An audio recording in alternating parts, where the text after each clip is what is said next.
wind blows underneath the soles of my brand new pair of shoes. I got the attention, I'm on a mission. No sweat in the way I step, I got a fresh new attitude. Oh my, my, my, oh my, my, my. Call me a king, can you buy me a crown? Oh my, my, my, oh my, my, my. I'm leveled up, and this is my world now. This is my world now. So anyone who tried to write me off, tell them they can go and write this down. This is my world now.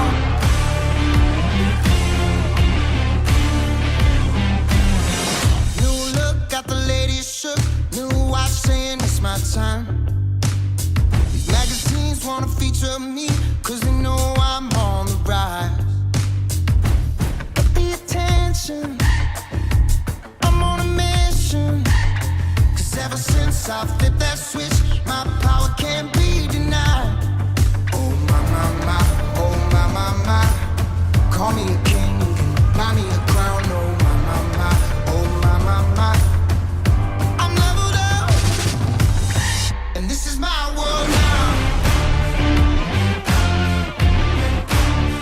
This is my world now. So anyone who tried to write me off, tell them they can go and write this down. This is my world now.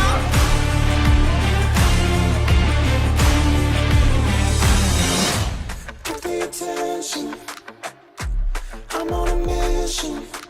I'm there with a vision. Got a passion, making it happen. Ready for action.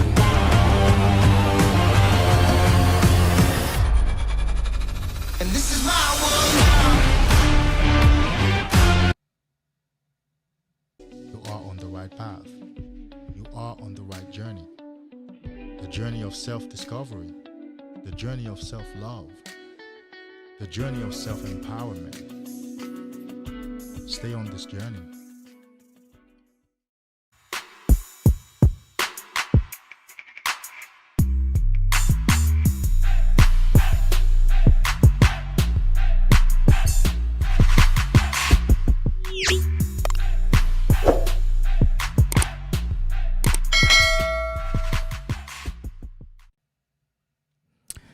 And just like that, Facebook, YouTube, here we are. We finally got restream, and I am now streaming to Facebook as well. I am not sure how that's displaying there, but it's about time that we go live on Facebook as well. And so, guys, but I will still pay more attention to Facebook.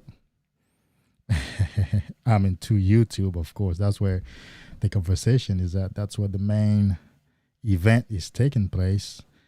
But I think anybody, any of my friends on Facebook will be able to view our stream. I'll probably communicate with you guys more here, interact with you guys more here than on Facebook, of course. And so who's in the house?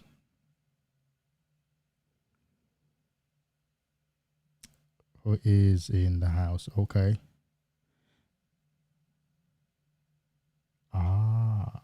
Here we go.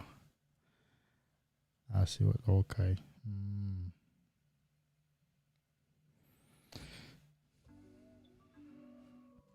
So now let me go check Facebook. So I know YouTube works, of course. I've been doing YouTube for that long, but I don't know about Facebook. I don't know if Facebook is working. So I don't even know how to check my live or on Facebook. But Once YouTube is great, we're good to go. And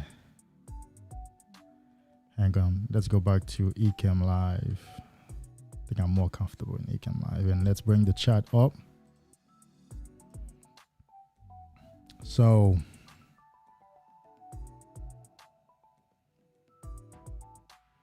oh yes, it is on Facebook too. There we go. Ah, interesting. Awesome. So who's in the house? John Roundtree. What's up, brother? What's up? Oh yeah, I'm liking this. So I got Restream set up today, and I wanted to test it. This is a test, of course, on Facebook, that is. But I'm liking the way it looks, though. Yeah, for sure. So what's up, John?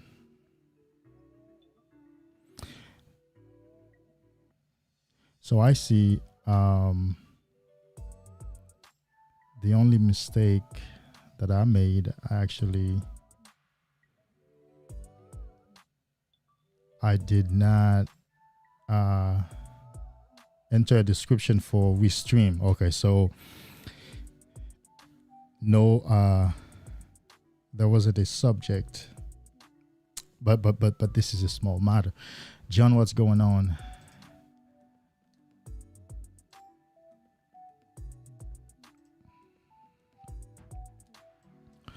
Oh, awesome.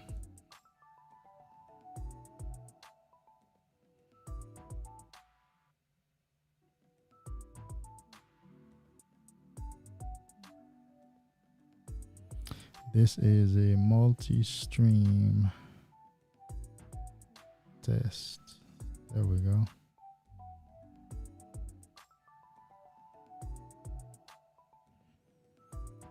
Okay, so I recently went back to Facebook. So you have the ability to edit the Facebook description, the Facebook Live description on the fly, which I like. 10 days, you're good, man. Oh, okay. So what are you saying? So you relapsed 10 days ago, and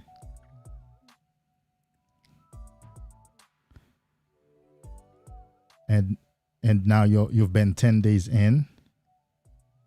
Oh, okay. What'd you do? Talk to me. What did you do?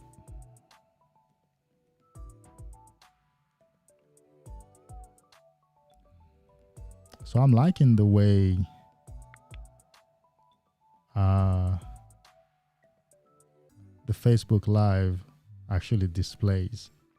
Now, of course, I can't see if anybody's watching it, but that doesn't matter right now.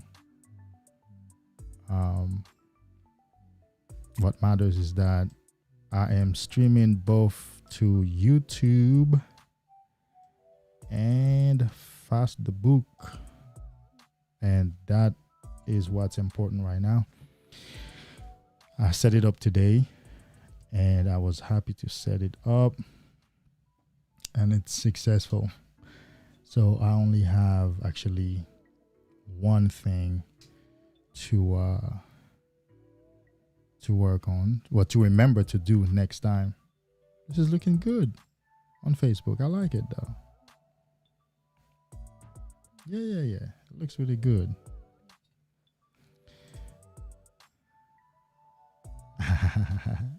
Yo, so my part of my philosophy on relapse, my relapse philosophy is, should you do it, let it be sex. I mean, if you and you're gonna have to use self-love here. You're gonna have to use self-love. If you must relapse, if you must release, if you must lose this beautiful, wonderful substance, then let it be with nature. Nature being a normal, natural intercourse. Right. And I think if that's the way that if that's the way that you lost it, hey, no biggie, man. So are you saying that you are 10 days in today?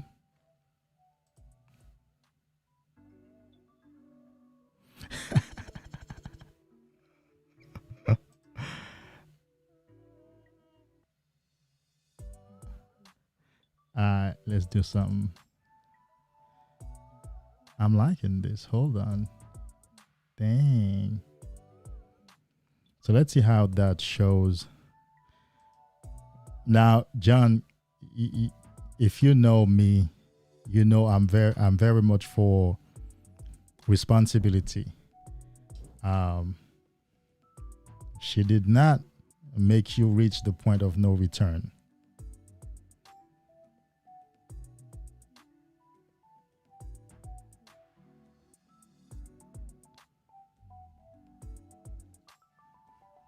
You know that, right?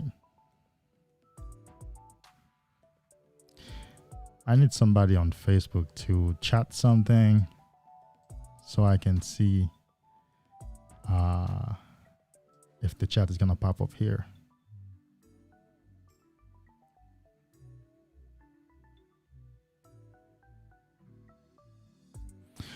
Well, that's good. Well, congrats, my brother. I mean, congrats, man. Since June, that means your brain,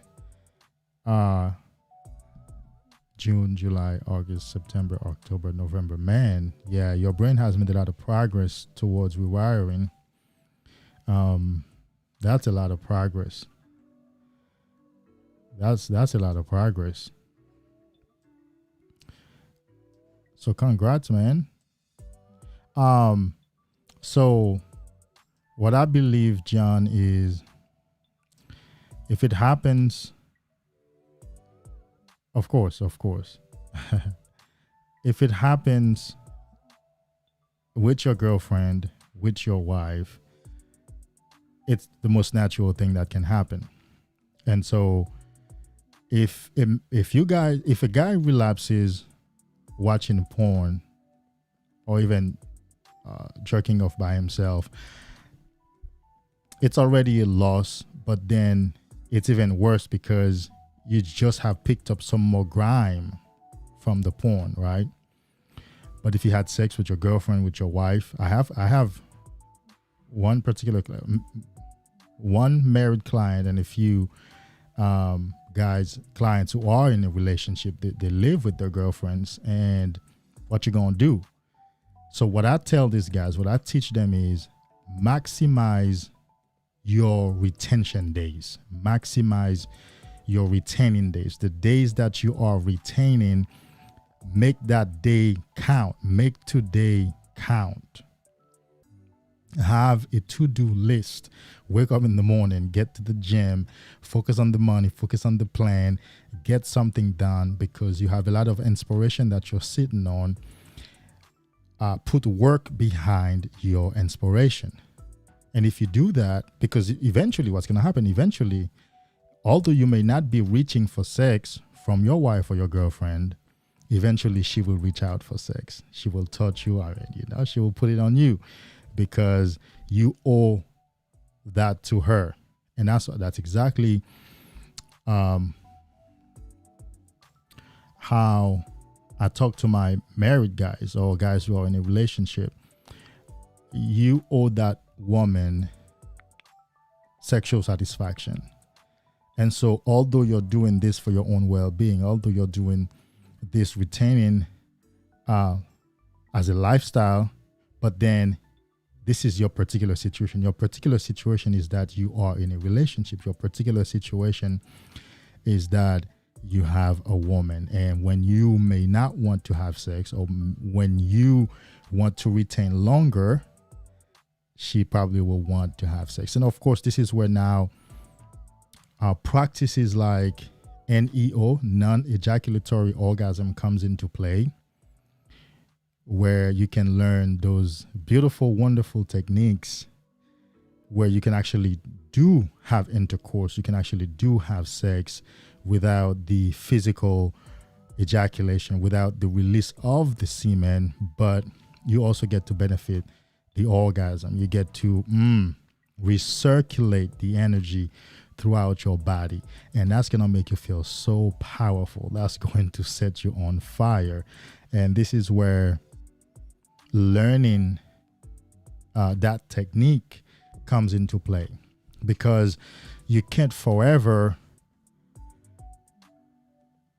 have to, I don't want to say start over, but you can't forever have to be like, man, oh gosh, I wasn't ready for that release. I wasn't ready to let that energy go. I wasn't ready to feel down. I wasn't ready to feel like I need to recharge. So there is a refractory period after each release, right? It takes about 72 hours up to 5-6 days for a guy to feel normal again. And so this is where learning that technique comes into play. And you might want to think about that. You might want to think about learning NEO. Maybe you could just Google a little bit. And if you want to work with me, you know what to do. Just go and find a link to Patreon or for a consultation on my website. You should be able to find a link in any description, video in the description. But Google non-ejaculatory orgasm. Amazing, amazing. Of course, it's a combination of Taoist practices, Buddhist practices, and tantric practices. This is where you would hear me talk about be present in the act. Don't rush into sex. Don't get carried away by the thought of going to have sex. And that's already what's pushing you to the point of no return, because you're so excited, and sexual excitement increases your sensitivity level, which means, man, by the time you get near that thing, it's a wrap. And so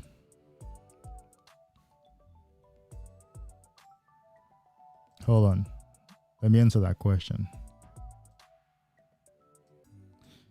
So how many times do we have to go through the emotional labor stage? Now, that's a great question, actually. That's an awesome question. Thank you for that question, John. How many times do we have to go through the emotional labor stage? Here is the honest answer, John. The honest answer is actually, well, it's a different question. I'm going to ask a different question and then answer both. How many times do you relapse in the thickest part of the emotional labor stage? Right? That's going to determine how many times you have to go through it. Because really, it's not a how many times you have to go it. It's really more like, if you get to, so let's say you get to 45 days, you relapse.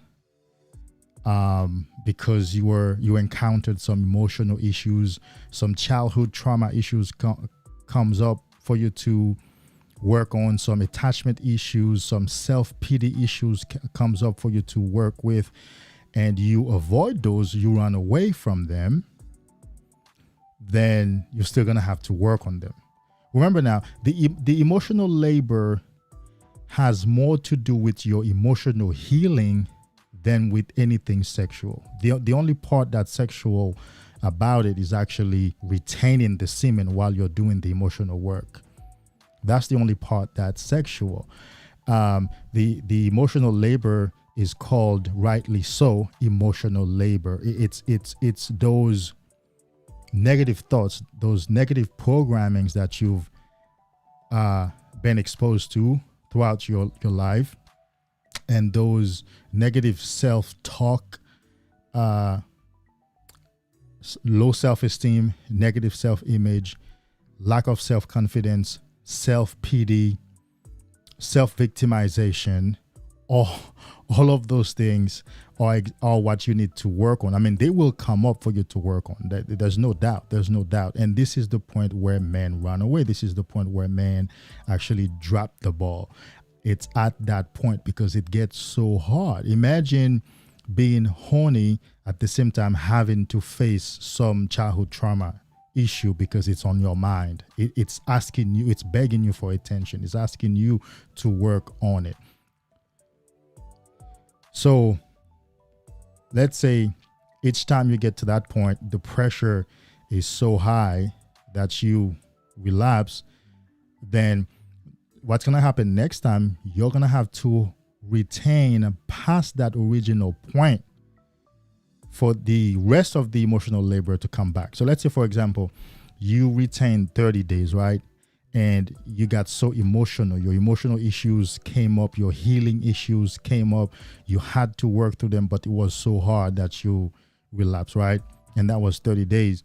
Next time, you're probably going to have to get to 45 days for them to come back again. That means you're going to have to sit on more energy for those issues to come up, for those emotional triggers to come back up, for you to work through them. So the number of times that you're going to go through the emotional labor stage will depend on how much do you actually prioritize doing the emotional work.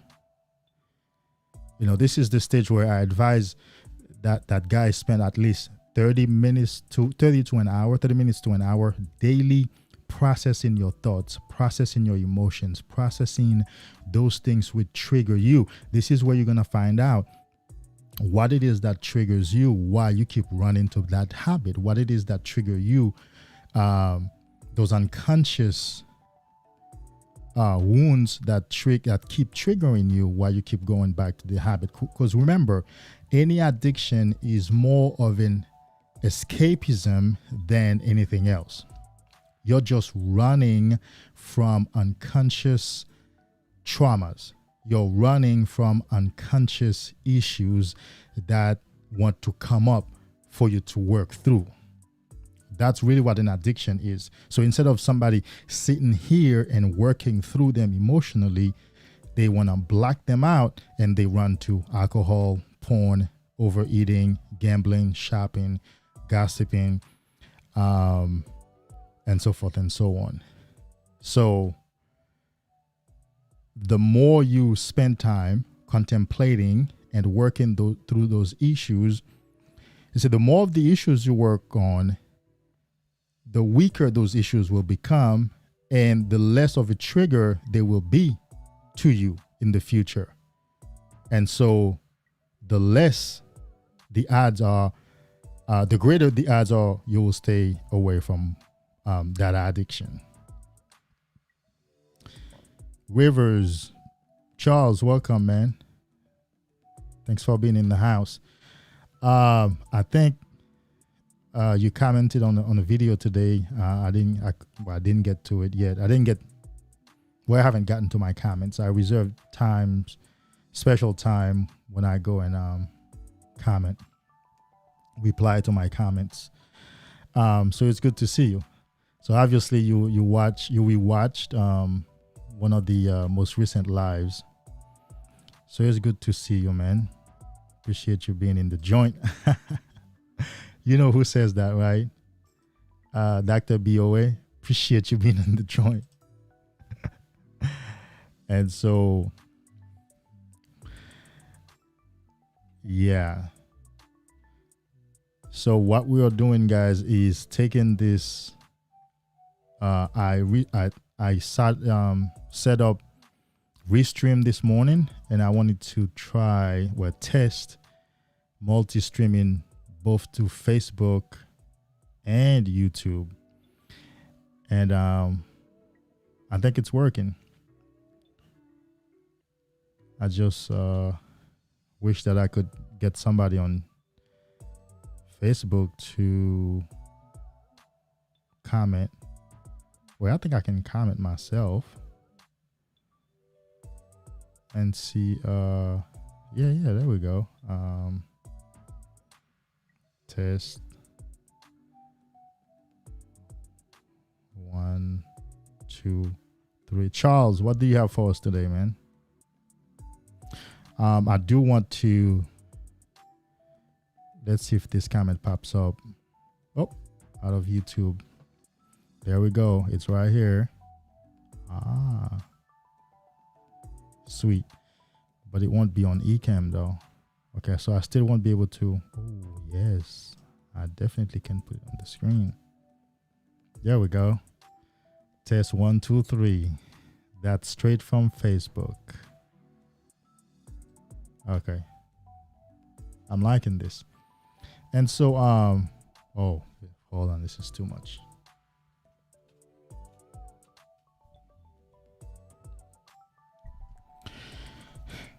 And so I do want to talk to you guys about vision. You know,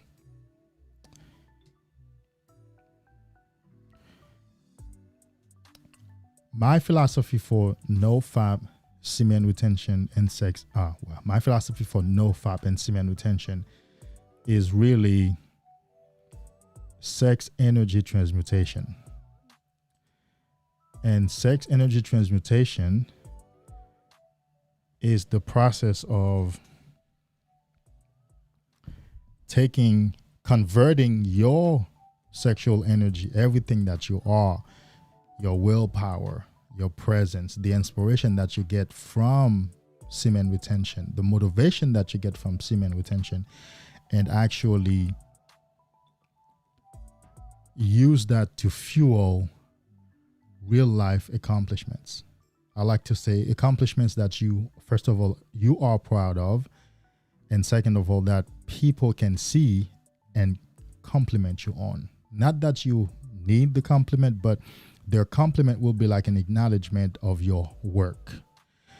Because truth be told, if you don't have a burning desire, a burning dream, goal that you're pursuing to use the semen towards, to take your focus off the addiction, then chances are, the chances of you relapsing almost every 5, 10, 15 days are very great. Yeah. So when you're busy pursuing a goal, and a project, a creative endeavor, you're using the tension part of the energy. And of course, every time you focus and get work done, it's like you just had an orgasm. You feel relieved afterwards.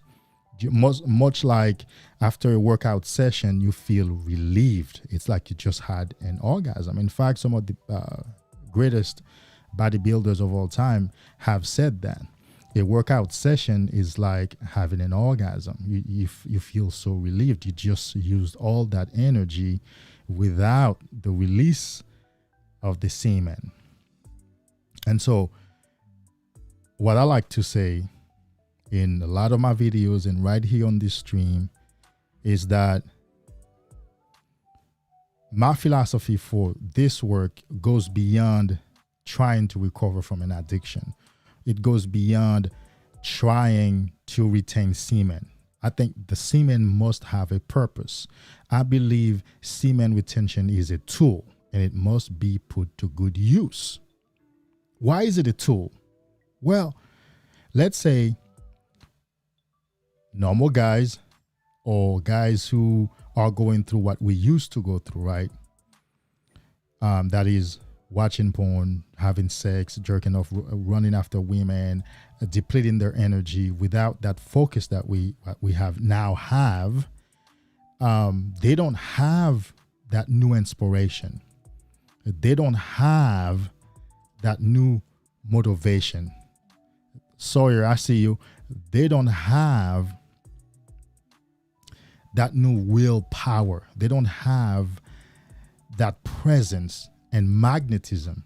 Well, let me tell you this. Do you know a sale is nothing but a transfer of energy? Okay, take it from a salesman, take it from an effective salesperson, myself. A sale is nothing from a transfer of energy. It's a transfer of energy. It's a transfer of energy and personality and presence and enthusiasm from the seller, from the salesperson, myself, to my customer. That's all it is. That's why it takes personality. It takes enthusiasm. You gotta feel like you're alive, baby. You want to do this. You have that life in you. Yeah, I am the shit. This is my yard, and I'm going to sell you this product. And of course, we only sell products that we believe in, that we would use ourselves. And so imagine you are on semen retention and you're still working in a warehouse. Well, unless you're preparing yourself to apply for a managerial position, then you need to leave, because you can't be using this new presence, magnetism, energy to drive forklifts, to lift the boxes, to sort products on a assembly line. Now, of course, I know you get me. I'm not putting those jobs down. I've done them. But what I'm saying is, use the newfound power and presence and magnetism and energy to level up, to do the next best thing that you can do. That's what I've done with my life. You know, that's what I've done. And so without using semen retention as a tool, you will just remain on the same level as the addiction that you're trying to recover from. You will remain on the same level. It will just be right there with you. It won't be below you. It'll be right across from you, because all you did was just stepping aside. But if you use semen retention as a tool and you get to sex energy transmutation, then you would go up. You would level up. And the addiction would be beneath you, below you, because you would have gone up in consciousness. That's my philosophy, and it's also the philosophy of those other guys who have recovered successfully.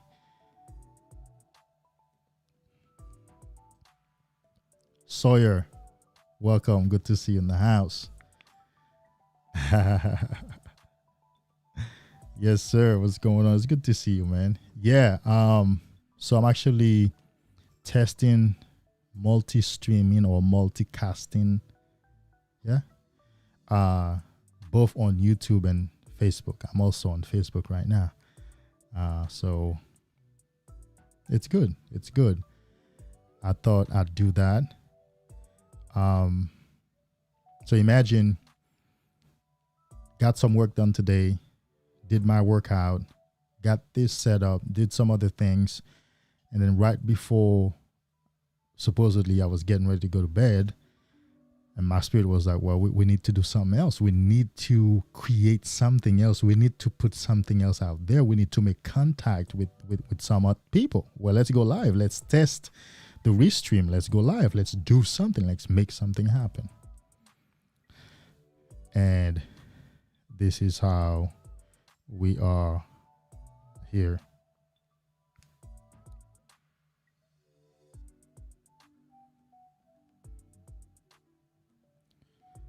And so I believe without a vision to use the energy, you're just wasting time. And so then how do you actually get into sex energy transmutation. That means how do you even transmute the energy? Well, you need a vision. You need a new vision. You need a new vision for your life. You need a new vision for your life. You need to get a new vision for your life. You need to paint a big picture for the rest of your life from this moment forward. And then pick goals or set goals according to the picture that you see, just like when you're putting a puzzle together, right? When you're putting a puzzle together, you can start anywhere, and whatever piece that you find, you wherever it fits, you go and plug it in, and eventually, you're halfway through, the picture starts coming to life.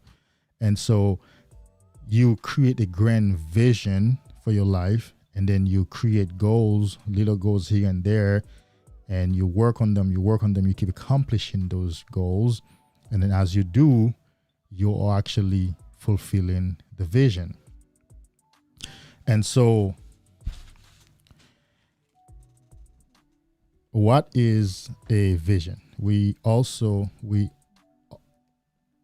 always have to work with definitions. We have to have working definitions. Well, what is a vision? A vision is a picture, a movie, a compelling idea or description of what you want something to be. So that something could be your life. It's a picture. It's a clear picture. It's an image. It's an idea accompanied by a description of your desire. I want to live my life, for example, public speaking, writing, inspiring individuals, and creating content and businesses that promote self-love, self-empowerment, and so forth and so on, right? That's the grand vision. That's what I want to do in my life. That's where I want to stay. That's the packet. That's where I want to operate. So that grand vision now, I take it and I create goals within that vision to help accomplish that vision. Well, what is one goal? Well, one goal is to study public speaking, to understand the techniques, the ways, the methods. That's one way. Another goal is to practice public speaking. That could be on a live, instead of just, if you realize, instead of just me speaking like a regular buddy, right? Like my friend type of thing, I speak more properly, my delivery is more structured, right? I carefully choose my words and I pause, I take time. So it's all a development towards mastering the art of public speaking, right? Another goal might be I want to volunteer speaking at events, at places for free, where normally they would pay somebody else, and I get to do it for free. They get to save the money, but I get to have the experience, right? So another goal might be I create opportunities, like, I have an interview every once in a while. I try to do one interview per week. I bring a man in and I interview him. That's another way. And some other goals too. So all those goals have, or even creating this studio, okay, purchasing these equipments and setting up this studio, as well as going back to social media. I was off social media because I said I was just consuming social media. I did not want to consume. I wanted to have something to give.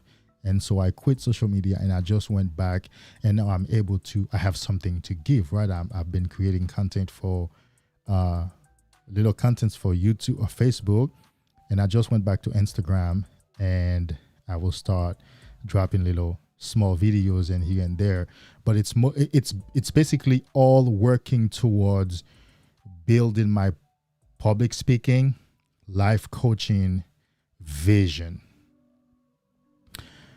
So in doing all of that, my energy is used. And besides being excited, besides having a purpose, besides feeling very focused, so my mind does not go on an addiction. Even when I'm horny, all I have to do is just switch my mind to an activity, or just get up. If I'm in bed, I can't fall asleep for whatever reason, I just get up and come to the studio and sit down, do something productive, or I get up and go run. And so without this conversion of energy, without creating that new vision for your life, you are just one thought away from relapsing. For example, if I feel the energy very strongly, you better believe that I'm going to do something hard that's going to get me away from the thought of relapsing, right? Because you know why? I have so many things going on. In my mind, I'm like, hell no, I cannot afford a relapse. I cannot afford a relapse. That's how it comes to me. It's like, hell to the no. I work out Monday, Wednesday, and Friday. My workout lasts no less than an hour and a half. Right? It usually takes about 2.5 hours. It's hard. It's big. It's a lot. But I have the energy. I can do it, and I want to transform my body, and my body has been transforming. So I can't. I have to work out Monday, Wednesday, and Friday. It's a huge event in my life. Just like going live and producing these videos and coaching my clients. It's like, no, it's a huge event. I have to coach. I have to help these young men, and I have to put out contents for these young men. So, and other things that I'm doing in my life, right? So these activities are so big that I know one relapse is going to set me back so far that I risk sabotaging my current success. And so, even if a thought would cross my mind, I would also hear in my mind, hell to the no. This is not possible. I can't do that. I have to run away from it. I have to do something drastic that's going to get me away from it.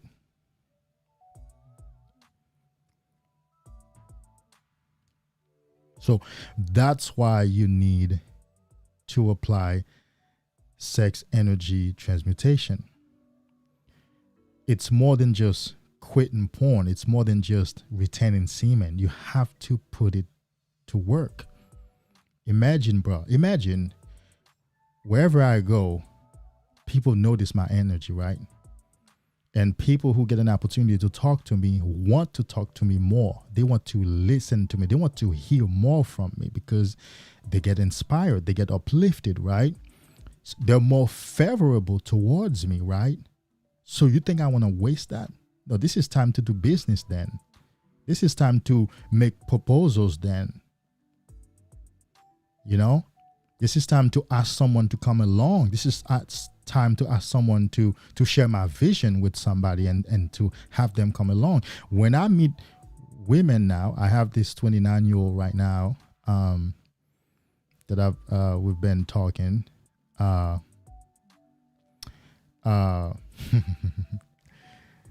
She's exciting. She's exciting and exciting. But she can see the vision, right? She can see the vision for my life. She can see where I am. She can see the things that I'm doing and about to do. She encourages me. She shares ideas about, what I should do and where I should go and meet people and do this and do that.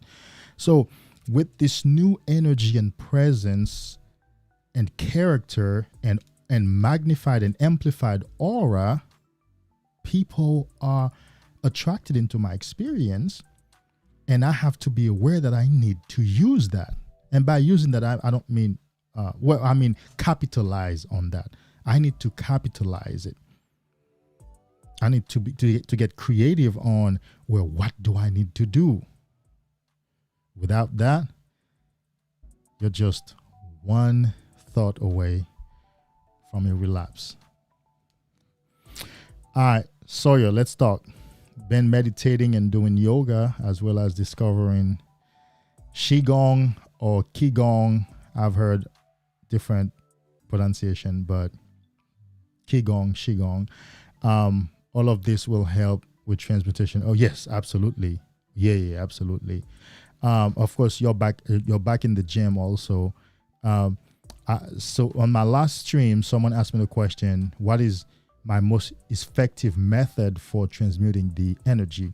And I told them it's workout first and then other things, because when I exhaust myself physically, I am calmer, more focused, more down to earth, in a better mood. I mean, of course, I'm always in a better mood, but I'm more settled, and now I'm able to do other things.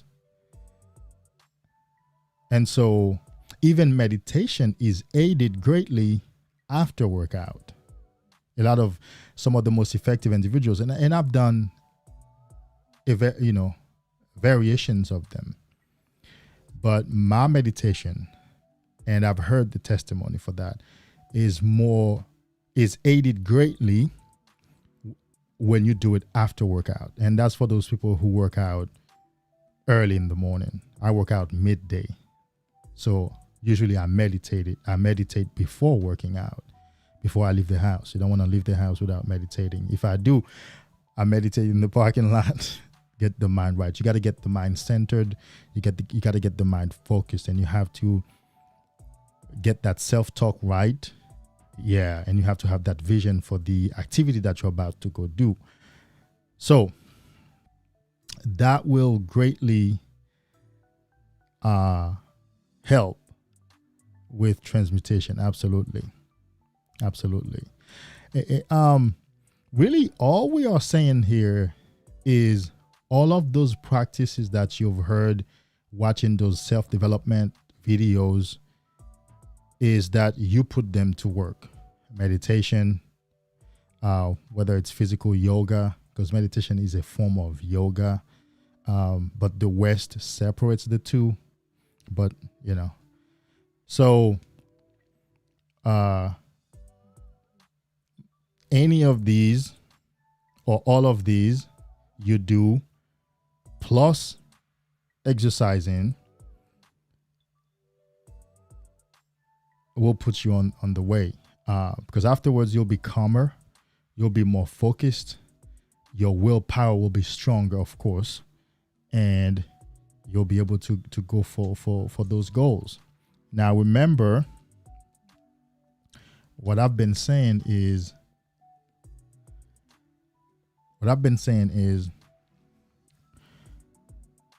you must have a goal to put all of this bliss towards. Because if you meditate and you do yoga and all the other stuff, and you work out and you retain the semen, that's a lot of bliss. That's a lot of power, personal power. That's a lot of presence that you have to put towards something. Imagine not doing this stream, or imagine not working out, not writing, like not having a guide or a book in progress. Imagine not having projects in progress. Imagine not doing those things, and I'm still feeling so powerful, so wonderful. My willpower is strong. My imagination is very keen. I'm on point. I don't need a lot of sleep. I'm dynamic. Imagine I'm still not creating anything in my life. So then if I die poor, it's nobody's fault. If I don't have money, it's nobody's fault.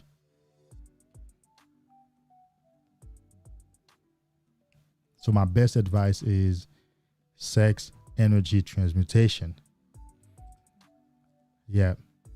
I believe that's the only way to recover successfully and to practice semen retention successfully. Because sex energy transmutation transmutes your energy into real life accomplishment.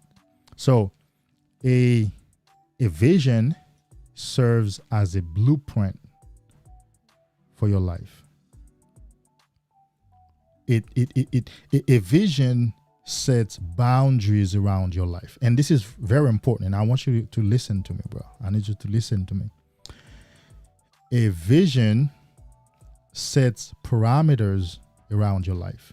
And you need those boundaries around your life, because you can't live like you are on an infinite, like you're just on a field that has no horizon and no boundary.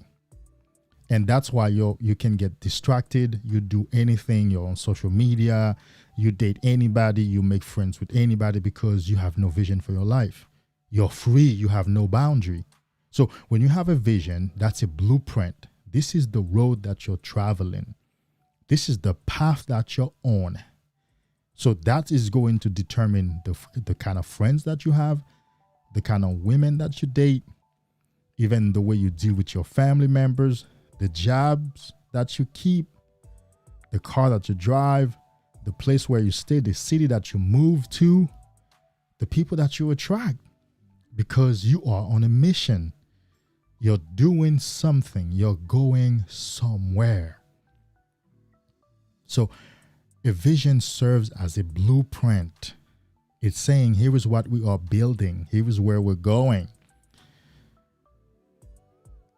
So a vision will be your blueprint, and it will kind of like put blinders on you. And you need blinders to live this life. You need blinders.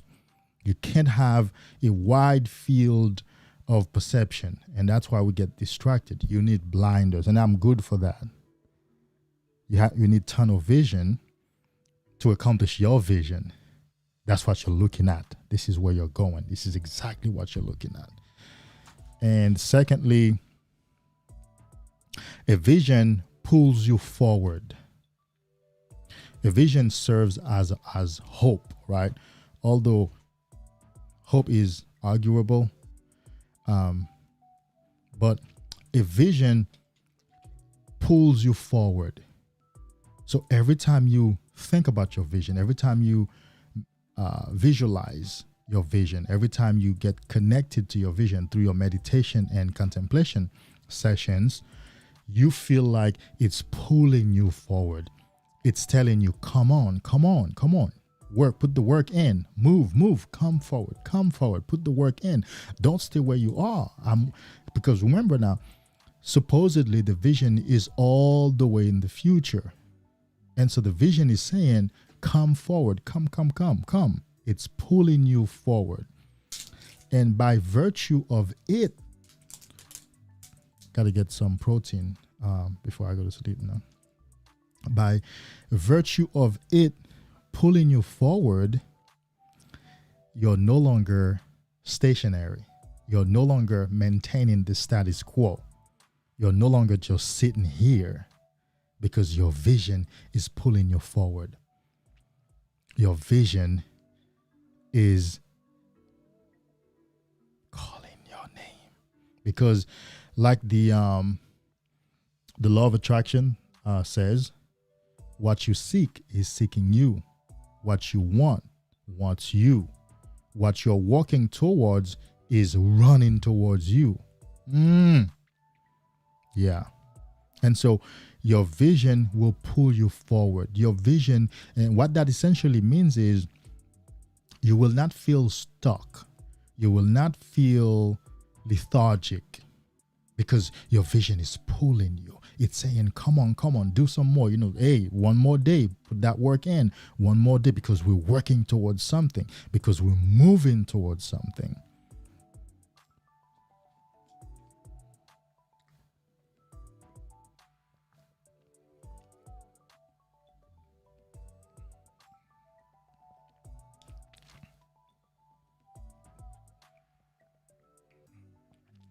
Complacency is the enemy of achievement. It really is the enemy of our lives. Complacency. And so, because your vision, give me a second.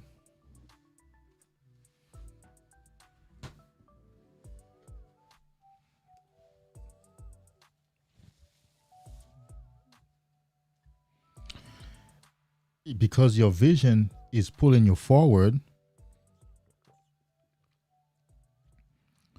it'll be hard for you to be complacent. It'll be hard for you to just sit there and not do anything. It'll be hard for you to be lethargic, because you have something compelling you to move. You have something saying, I'm waiting. And let me say this in passing. There are individuals who are against materialistic goals. So let's say somebody says, well, my goal is to drive a Bentley in the next 5 years. When someone is going to say, well, I mean, that's just a Bentley, that's being materialistic. Your goal should be to help 100 people or whatnot. Let me tell you, it's hard to drive a Bentley in the next 5 years if you're not doing anything right now. If you're not working on anything, if you're not putting in the work, if you're not working hard to generate money, if you're not changing yourself, if you're not becoming the best version of yourself, it'll be hard to drive a Bentley in the next 5 years. I mean, that is driving it successfully. Like, it's a brand new one. I mean, you can afford. That means you're going to have to live in a better area, right? You're going to have to be able to afford whether getting a loan or buying it cash, servicing it. I mean, it's a whole lifestyle that comes with driving a Bentley. Well, that's what we focus on. You can have that as a goal, because we know you can't get it unless you change, because we know you can't get it unless you become a different man. And so go for it. Go for it, yeah. Because it'll be a dream unless you work, unless you put the work in every single day, unless you transmute this energy every single day. Driving a Bentley in the next 5 years will remain a dream forever. And so what we are after is the self-development. What we are after is your becoming the best version of your own self. That's what we are after. That's what we want you to do. We want you to be focused on working on your best self. We want you to be focused on working on your best life. That's what I've done for myself. And quite frankly, there's no better investment in this life than to be working on oneself. There's no better investment in this life than to be focusing, crazily, intensely focusing on your own life, on bettering your own life. Because you came to this earth by yourself. I mean, like, you were born, even if you were a twin, you were still born alone. Amazing, right?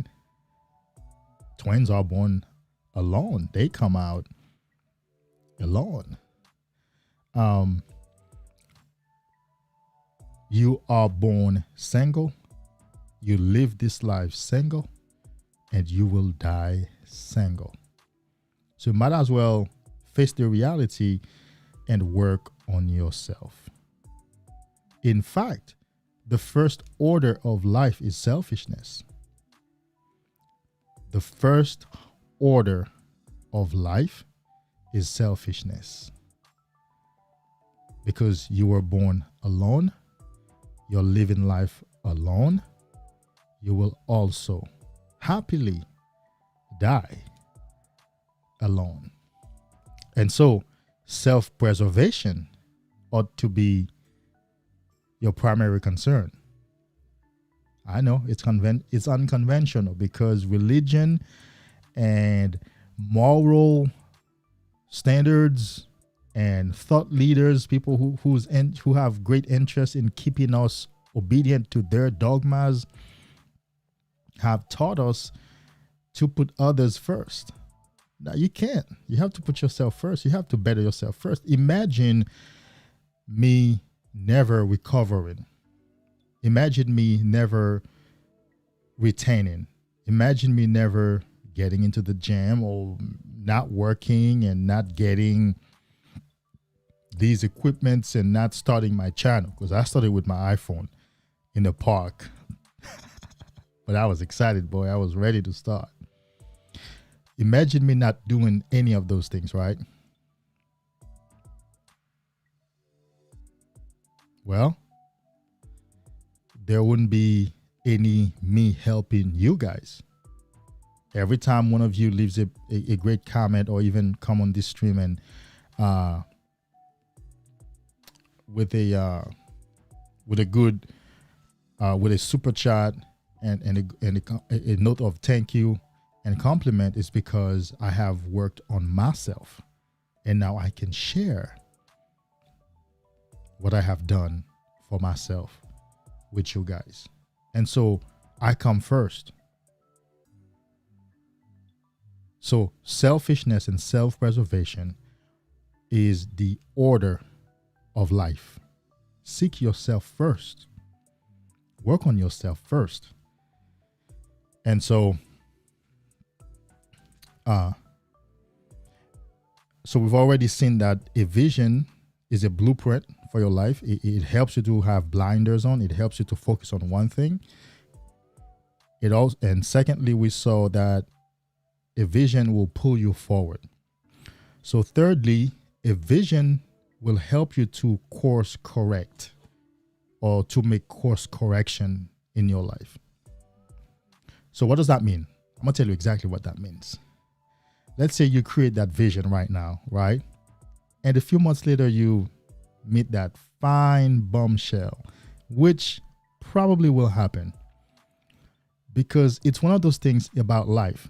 Anytime a man or a woman sets themselves on a path of achievement, it seems like there's always a person to come on their way to be in a relationship with that takes them off the path all the time.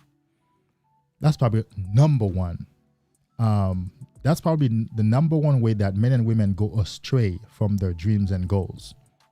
It's the number one way that men and women. Roger Connor, I see you in the house. Shalom, my brother. Peace. Thanks for being here.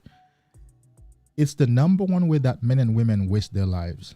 They set themselves on a path, and a few months later, and sometimes weeks, and sometimes even days later, they meet a partner, they meet a new friend, whether it's a romantic partner or just a regular friend. Guess what? Off they go. And they go so far away from their vision. They go so far away from their original path of achievement and pursuit. Take it from me. Yours truly has been through it. Not once, but twice. Twice. And majorly, when I say twice, they each last 5 years at least. Each out of those two times, each relationship lasted 5 years. I'm 40 now. So I have 10 years literally spent on going astray, forgetting my dreams. Now I'm pursuing a relationship. I'm pursuing, trying to get married, or one of them was a marriage. I'm trying to manage a family and trying to do this, or trying to have a family really, because my mind was still throughout all of that, my mind was on my dreams and my goals and my vision, right? But I didn't have the physical strength. I didn't have the emotional strength to get out of that, right? So I spent 10 years. I have 10 years invested in trying to do relationships, in trying to have the best sex, in trying to do love. Oh, I'm in love. I love her. She loves me. I love her. Ooh, trying to have a family. I can't live without you, baby. All I want to do is have this family with you and have this live, be with you. And then I will go and work on my dreams. It doesn't work that way. And so what helped me to course correct was I took some time, a couple of months, to meditate, to contemplate, and I would go to parks. I would go to public parks every single day. Thank God I had the finances. I didn't have to work, so I would spend long hours contemplating, and I got reconnected to my vision for my life. And I was like, man, I can't do this, man. I can't sit here. All I'm doing is dumping my semen in a hole 24/7, but the return is not as fulfilling as if I were operating in my life's calling. And so I had to go. And so if that happens to you, which trust me, it will happen, reconnecting to your vision will help you to correct your course. It will help to put you back on track. It will help to recenter you. It'll help you to get that joy back, that focus back. So you need to get that vision. You need to get that goal. Another thing that a vision will do for you, of course, it'll make you more attractive to people. But I know you probably don't care much about being attractive to people, but it'll make you more attractive to women. Because a man on a mission is an aphrodisiac to a woman. Yeah, a man on a mission is an aphrodisiac to a woman. She can get wet just for the fact that you have a dream and you're pursuing it relentlessly 24/7, where you can even give up the relationship or the dating experience just because you're so committed to your goal. And I've had that. Man, I've had that. I had a girl that I met right before I started this work, right? In fact, I had moved to another city, or to this city, just so I could get to do this work, just so I could launch my new career, right? Just so I could get off the ground. And I met her. Remember, I talked about that in course correction just now, and I met her. But she was very beautiful. She was very beautiful. I loved her beauty. I loved our dates. If she called a date, she was paying. It flowed very well. It flowed very well. Yeah, she was like a woman who understands dating a man. If we're sitting down, we're eating together, it was a harmonious experience. And so, but we had a problem. If we're walking together and I looked that way and there happens to be a woman that way, of course, man, she's gonna start talking about it. After a while, it felt like, okay, I think my mind is going to have to spend a lot of time thinking about these issues that are being created right now about talking to women and this and that, whatever, this kind of jealous things that she's doing, and however she wants. If she didn't get me at 9 a.m, she wants to know what I was doing. And I was like, oh, okay. So I need to let that go so I can start my work. And of course, she knew that I was starting this work. She knew that that's what I'm here in this city for.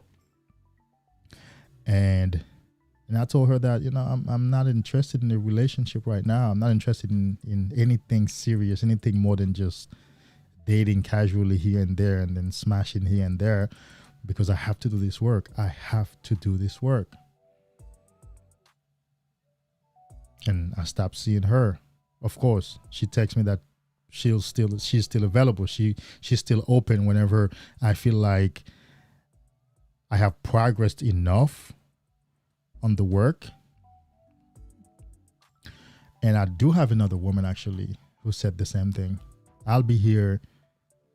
Go ahead and pursue your dreams. Go chase your dreams. I'll be here. I'll wait for you. I can see your passion. I can see your vision. But it seems like that's what you need to do. Go ahead and do it. And when you feel like you've reached a point where you can date or you can have a relationship, then you come back and see me, and hopefully I'm still single. So if a man doesn't have any vision to pull him forward, any vision to consume his life, I mean, these women will probably just be the ones who said, oh, we're good, man. All right, so it was nice knowing you. So a vision will make you more attractive to women. Because women love a challenge. Women love a man who is not as available, right? Women love a man whose attention they have to seek, right? Women love a man who has to set a special time to go on a date with her, right? Women love a man who's consumed by his life and his work, which causes her to wonder what he's up to. And that's like an aphrodisiac. It gets her off. It makes her feel good. It gets her wet because it consumes her mind. And so when you have a vision, when you are working on a plan for your life, you're always on her mind, or at least most of the time, because she's also thinking that you're being attractive to other women too, which is true. And so now she wants to invest and put work in to keep you. So without those things, and believe you me, yours truly has been through both experiences. I've been through the experience of, don't really have anything going on, and yet I'm pursuing this woman to be with. But she has nothing to lose if she let me go. Perhaps the only thing she's going to lose is me telling her I love you, or me trying to have sex with her. But when I started my work and have my work going, the women that I meet, it's almost like, even if I would stop for 1 month or 2 months without talking to them, and if I run into them, they want my new number. They want to reconnect, because whatever I'm doing makes me much more attractive. And let me correct something. Attractive here, we're not only talking about physical aspect, or not primarily talking about physical aspect. In the West, what is used, there's a very superficial definition to attraction. Somebody would say, well, he is attractive, she is attractive, and they're showing you their picture. They're really just saying that person looks good. So looking good in the West is what people actually believe is attractiveness. No. The attractiveness I'm talking about here is a whole list of self-confidence, self-worth, self-esteem, self-love, being important. And then it comes all the way down to looking good. But that means you're in the gym, you're healthy. You don't want to have a big belly. You don't want to have disproportionate parts to your body. You maintain yourself. But I'm not talking about looking good. I'm talking about being a totally different person, a person with magnetism, with presence, with power, with influence. That's attractiveness. And remember, attractiveness comes from attraction. So you're able to magnetize people. Shalom, my brother. Let's put this on the screen.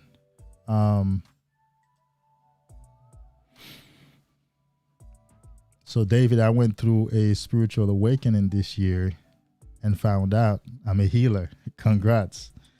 Yes, I like that. I like that. I like that you discovered, if not your purpose, but if not your purpose, part of your purpose. And a healer is very needed in this world. Not more than, I would say actually more than 50% of other occupations. Because a healer, woo, get me started.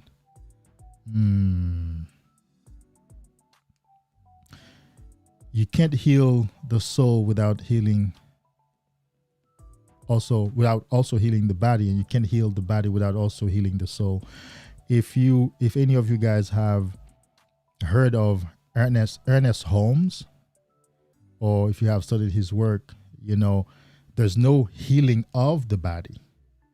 There is only the healing of the soul, of the spirit, of the energy that we are, and that recontextualizes the body, and now you have a healed body.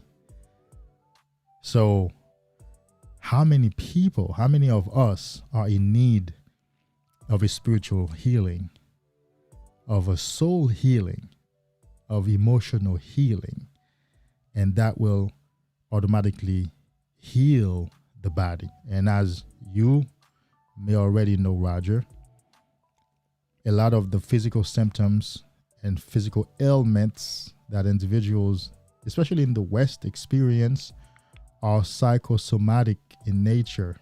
They are spiritual issues, psychological bottlenecks, and emotional traumas manifesting as physical ailments. So we need you, brother. We need you. Step in it. Elliot, hoping you're still here.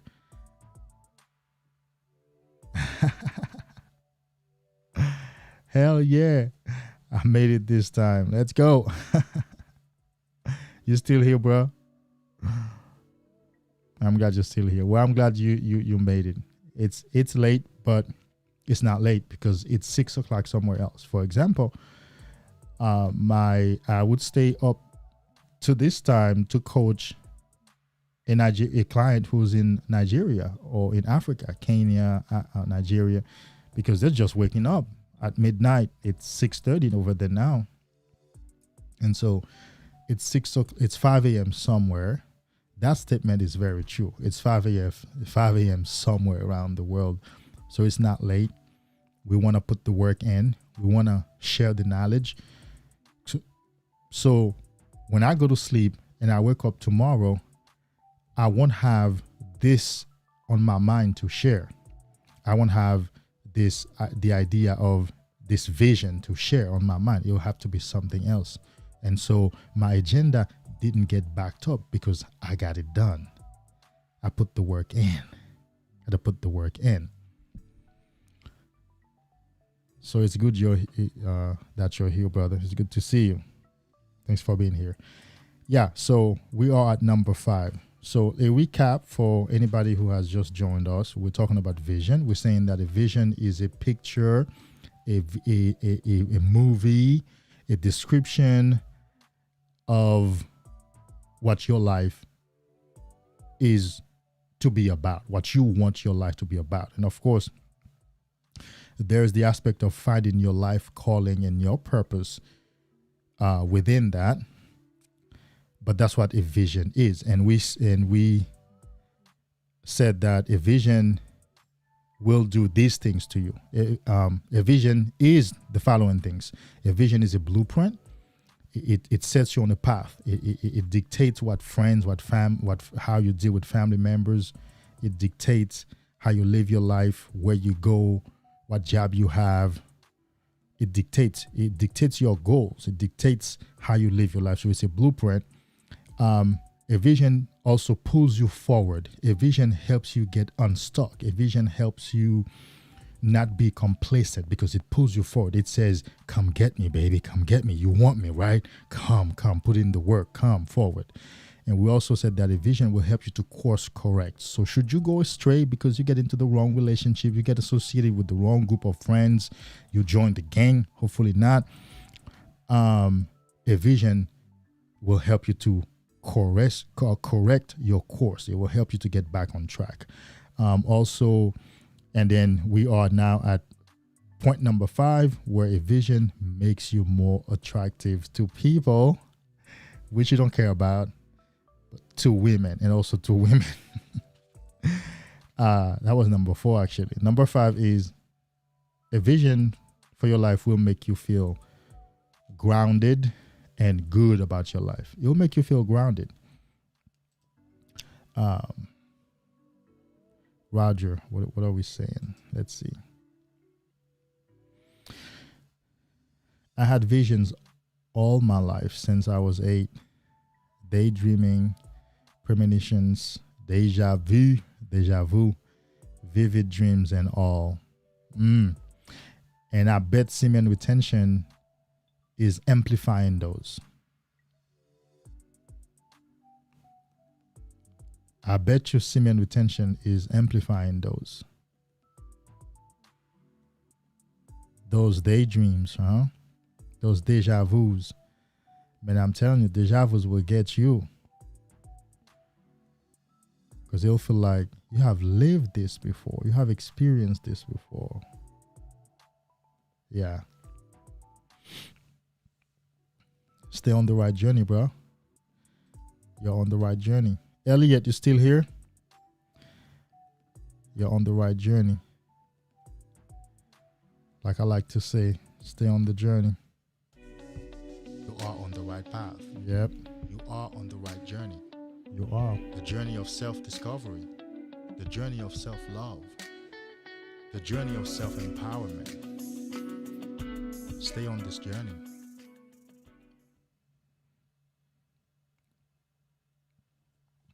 Yeah. 150 days. Hold on.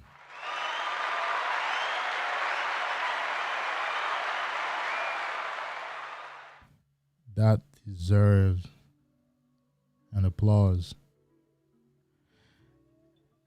And so, yes, 150 days will definitely cause you to go to that Kundalini awakening and to get you to that revelation of being a healer.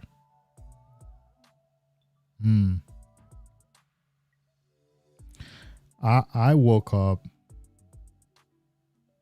50 days of after 50 days of semen retention. Man, that was some of the most powerful experiences I've ever had in my life. I don't think I can repeat them because I've already gone through them. I don't think they can happen more than once. You know, like if any of you guys haven't gotten past 30 days and you haven't had that Kundalini awakening, it's like you get revelation after revelation of truth about reality, about life, about yourself, one after the other. Sometimes you can't even contain them in one day. I have so many journals because I spent so long writing. I would spend 2, 3, 4 hours just writing, because I write by hand.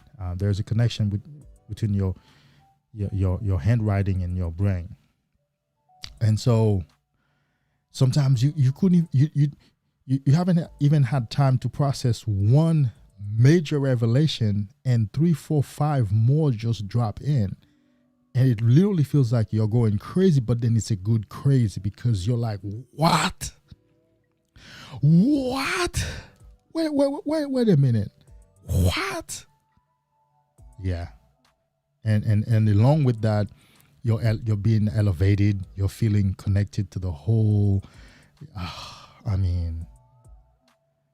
But I used to have hot flashes. I used to feel hot and cold, like literally feeling hot and cold at the same time. so many revelations, so much understanding, so many visions, so many things remembered from my childhood, and even I guess from past lives, or the, so many little revelation about the Akashic records and also the human consciousness and healing parts of me or things in me that didn't happen in this lifetime. Yeah. Like I used to hear, up to that point, that's when I realized I had pain and sounds and screams and fears in my consciousness that did not originate from this life, right? For example, in that awakening, that's when I found out that it felt like I had experienced a war, and that the trauma from the war was at the bottom of my consciousness. It was in my unconsciousness. And so I had this fear of life period because the faint memory of a war, of a trauma from a war, was living in my subconscious mind, and it drove my actions. And that's when I found out that, oh, I've never been to a war. Like I've never experienced a war. I'm 40 now. When that happened at 36, I'm like, I've never experienced a war. Why those memories, of course, come from another lifetime, or if that was what it was. Anyhow, it's arguable. But I was able to heal them, though. I was able to cause them to go away. Yeah, it's one of the most beautiful, if not the most beautiful experience. Ascended Hydrogen, I see you again, bro. Where you at? Let's put you on the screen right here. Wait, there we go. Hello, David, my brother. Hello, my brother. Good to see you again. A vision can also come in the form of a vivid dream that contains a relevant message to us. Semen retention definitely taps us to that vibration. I agree. And I think you are corroborating what I said earlier on. I'm sure semen retention is amplifying those daydreams and those visions. Yes, there's always a message for us in those dreams. And I tell you, every vivid dream that I've ever had contained a message on how the next season of my life was going to play out.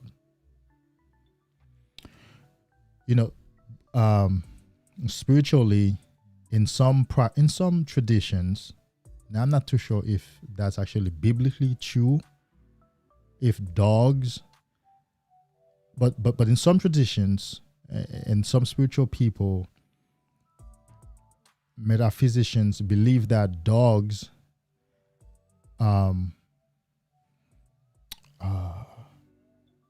represent sexual filth.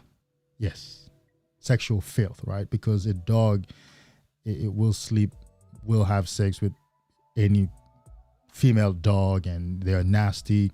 So if you see a dog, I think if you see a dog in your dream and the dog attacks you or whatnot, then you're deep into your sexual filth. And of course, back when I was deep into addiction and porn and masturbation, I had a dream where this dog attacked me, and I pointed my left finger on the dog and I said, sit, sit, sit. And the dog obeyed and sit. That was one dream. And another dream about the dog, I kind of like burnt the dog. It's like my hand was a saber light, and I burnt the dog and I killed the dog. And then But that was the beginning of my deliverance from porn and that sexual filth. And then I had a dream I was flying very vividly, like flying, elevating above the city, above the people. Well, an awakening, a Kundalini awakening is really, now you're flying above normal consciousness. You're flying above normal people, normal life. You're not the same as those people. You're not the same as regular experiences, and so forth and so on. Yeah. So thank you for stopping by. Ascended Hydrogen, and you always give us something good.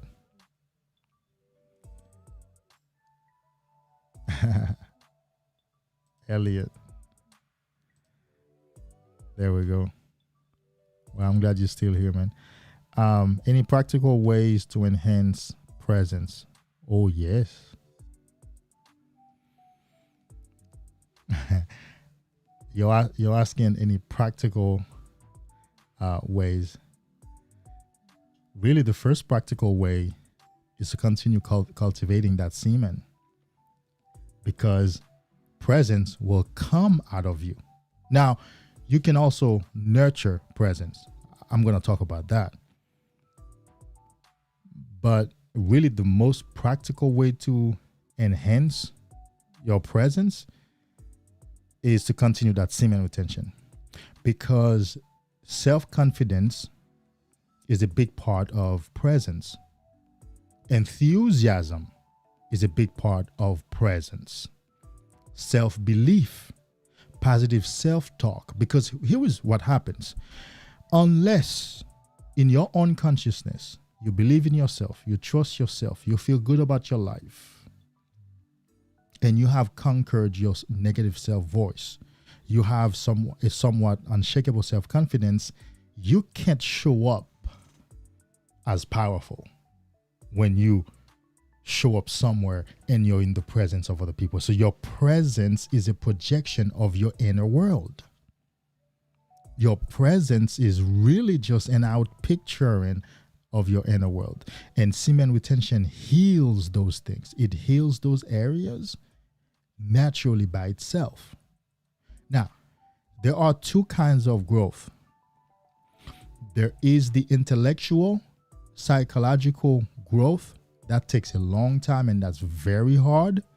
This is where now you hear all the stuff, all the ideas about wake up at 5 a.m., go to the gym by 5:45, do this several times a day. These are intellectual practical practices sustained by a strong psychology to create change in your life. It's very hard to change that way. It's very hard.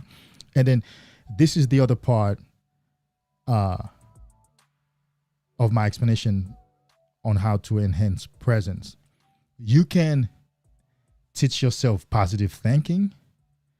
You can look into the mirror and recite some affirmations.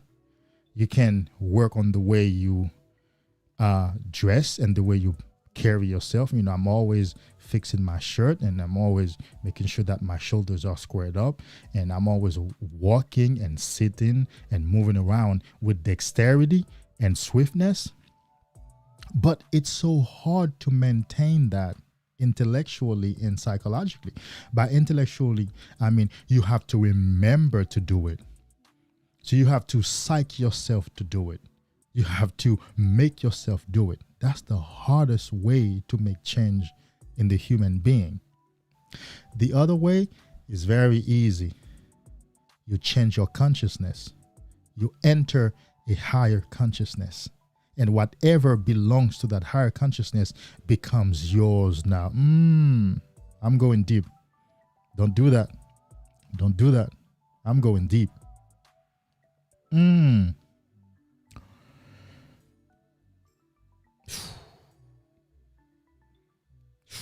And so don't enhance your presence. Enhance your consciousness. Enter a new consciousness, a new level of consciousness. And what does that mean practically? The semen will bring you to a higher consciousness by itself. It will happen because you will wake up. It will bring you to a higher consciousness by itself. And so your presence won't have to be an intellectual labor. You won't have to psych yourself to have a better presence. You will just have a better presence because your spiritual house is in order. You believe in yourself. You feel powerful. You feel connected to the whole. You know you are the shit. You know you're not afraid of death. You have an unshakable self-confidence. No matter what happens, all is well. When you have that consciousness, your presence is automatically becomes powerful by itself. In fact, it will shock you that people move out of the way for you to pass. You're like, whoa, I mean, I was going to cut that corner. Like, no, go, come right here. They make room for you. People open doors for you. Women open doors for you. Little children open doors for you. People will select you out of the grocery store line. You know how they open a new register? They will call you as the first person from that long line. Well, there are people in front of me, but no, she or he calls me. Excuse me, sir, I'm opening this line. Come over here. But there's still 5 people ahead of me. Well, she chose me. He called me. Or I show up in the grocery store, checkout line, let's say, and I have a couple of items, and the woman in front of me turn around and be like, hey, oh, you only have 2 items. Go ahead, sir. Go in front of me. Go ahead. And why am I saying a woman? Usually women expect favors from you. That's how society is constructed. She expects you to be the man. Whether you have 2 items, you have to wait because you're a man. You can suffer. You can stay behind. And now here is that woman saying, I'll let you go first. I'll let you go ahead of me. Or you can ask somebody to point you to a direction. They decide to walk you to that direction. And so, because you operate in this new consciousness, your presence, I don't want to say overpowering, but it makes a big statement by itself. So, something that you can do tonight or tomorrow is go one more day on Semen Retention, hit the gym, do some affirmations, and, do some good positive self-talk to kind of like make you feel good, make you feel on top of the world. And that enhances your presence. But remember, the foundation to that is semen retention.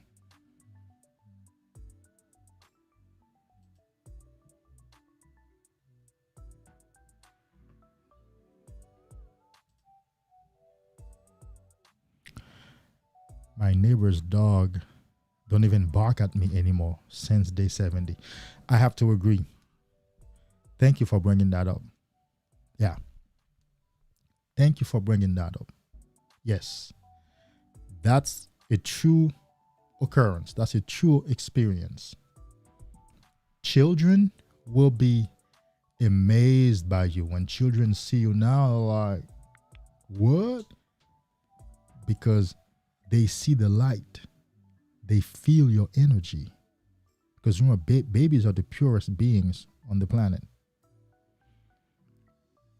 Babies are powerful in the sense that they radiate. They're still very close to source. They're still full of uncontaminated energy. And it's just like animals, right? Just like dogs. And so, the same dog who barks at the first 2 men who pass by sees you now, waggles his tails. His tail probably comes towards you, or just comes down, or just straight up looking at you like, yo, I feel your energy. You have good energy, man. You're a clean man. You're powerful. You ain't got wicked intents. You probably were not trying to kick me or something. But I see you. That's basically the message there. Yes. Children will come running towards you. And of course, in this society, when a child is, picks up a conversation with you, or they come towards you and they started, talking to you, like 1, 2, 3, 4-year-olds started talking to you, and of course the parents start running, and you yourself kind of like feel like, hey, this is America, please. I know, hey, hi, but I don't want to be in trouble. It's so sad, but it is the reality, though. I've had children run to me and put their hands up, trying to let me pick them up, and I don't push them away. I interact with them, but I don't go as far as they themselves want me to go, because of the way modern society is. So last Saturday, every Saturday I run a 5K. Last Saturday, back from my run, there was a young girl. She must have been 10, 8 to 10. She was on the bike in front of me on that trail. I didn't see any sign of parents for a long way. Like, that trail was long. I'm like, it's either her parents are inside of the bush or she's by herself. So I'm like, I'm going to make sure that I keep my eyes straight over there, and I'm going to go past by her so quickly. It's sad, but that's the reality. Because somebody could have been somewhere with a phone or saying, oh, I saw how that grown man look at that girl and he said something to her. He said hi to her. That's a pervert. And shockingly, the girl stopped, turned around, facing me, and she said, hi, good morning. I said, hey, good morning. How you doing? She said, I'm good. I'm like, okay. Enjoy your ride. She said, thank you very much. I will. Very excitingly. She's a girl. And I was still uncomfortable, and I kept going. And so, yes, the things that happen on semen retention is magical. The things that happen, they are magical. People who used to be antagonistic towards you, people who used to be critical, those people in life, especially in relationship, it's almost like they always want to put somebody down and always have something to say against what somebody says. When this energy grows and your presence starts becoming strong, there we go again with the presence, the dynamic has changed. There is a power switch that has taken place.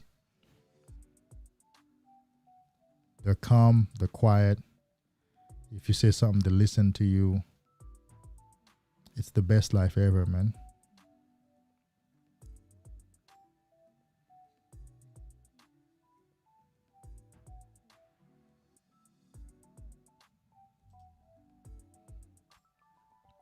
Yeah. Yeah, we know that. It's a magical thing. It's a magical thing. Now, I can't see, for some reason, I can't see if you guys are liking the video over here, because, I'm using Restream also. Normally, when I'm using Ecamm Live only, I can see all the likes going up in front of me like that. But if you guys please like the video, and so that it shows up in someone's recommendation list. Because guys continue watching my streams, although they're long. There are guys who sit and watch them in several takes, because they know at some point in the middle there is some good knowledge. There are some great insights. at some point in the middle. So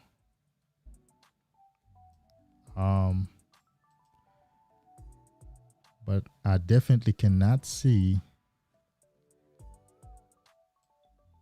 any likes. But that's okay. But yeah.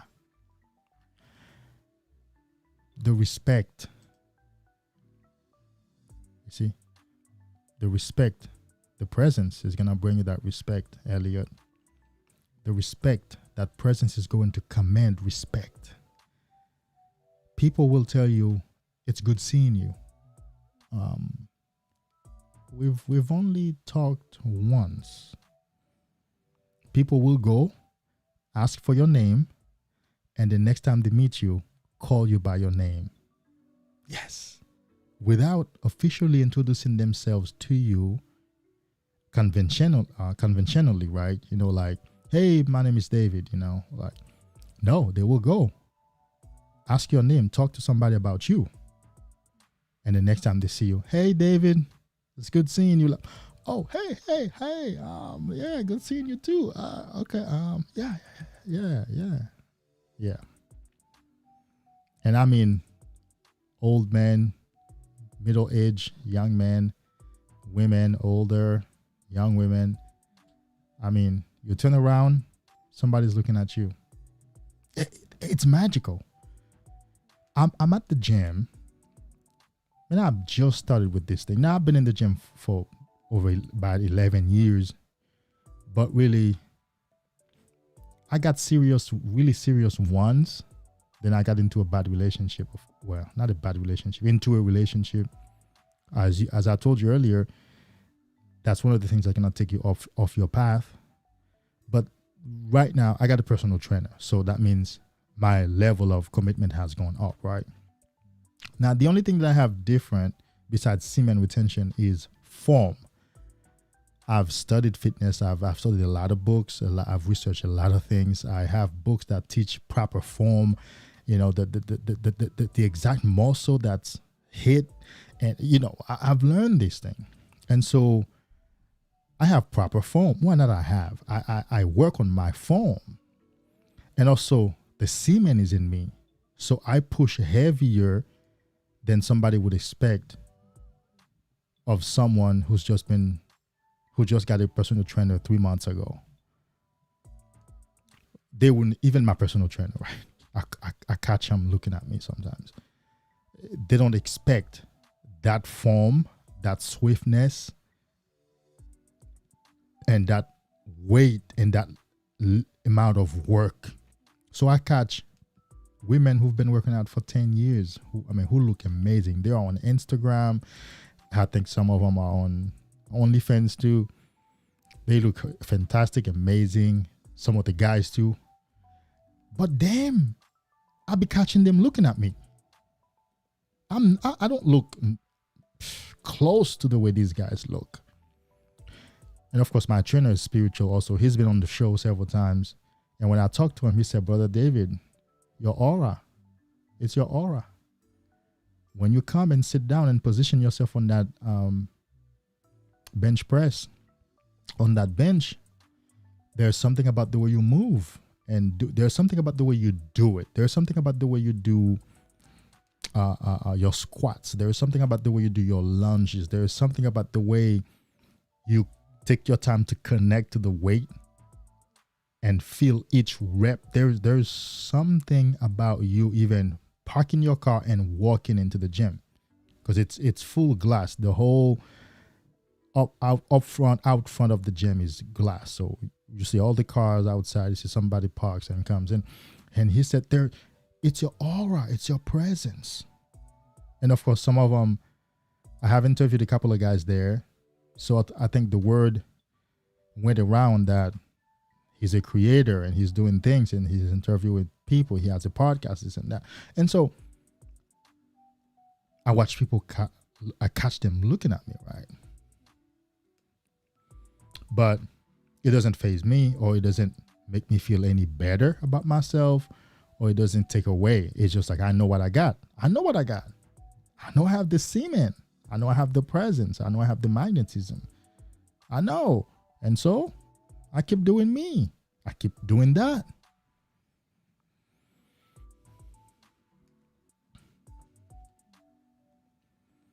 The best thing that someone could do for you in your life is what I'm doing right now.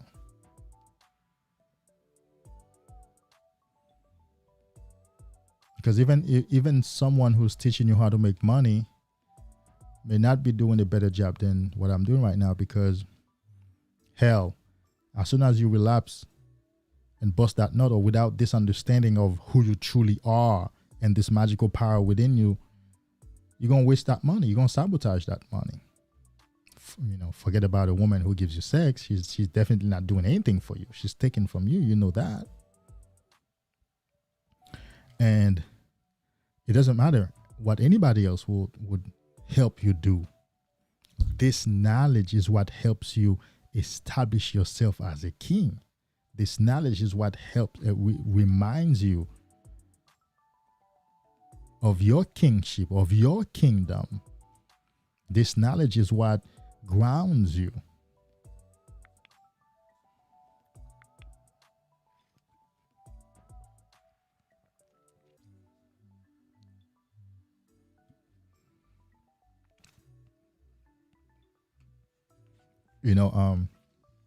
I've been saying lately, I think I need to give myself more credit than I actually have been giving myself.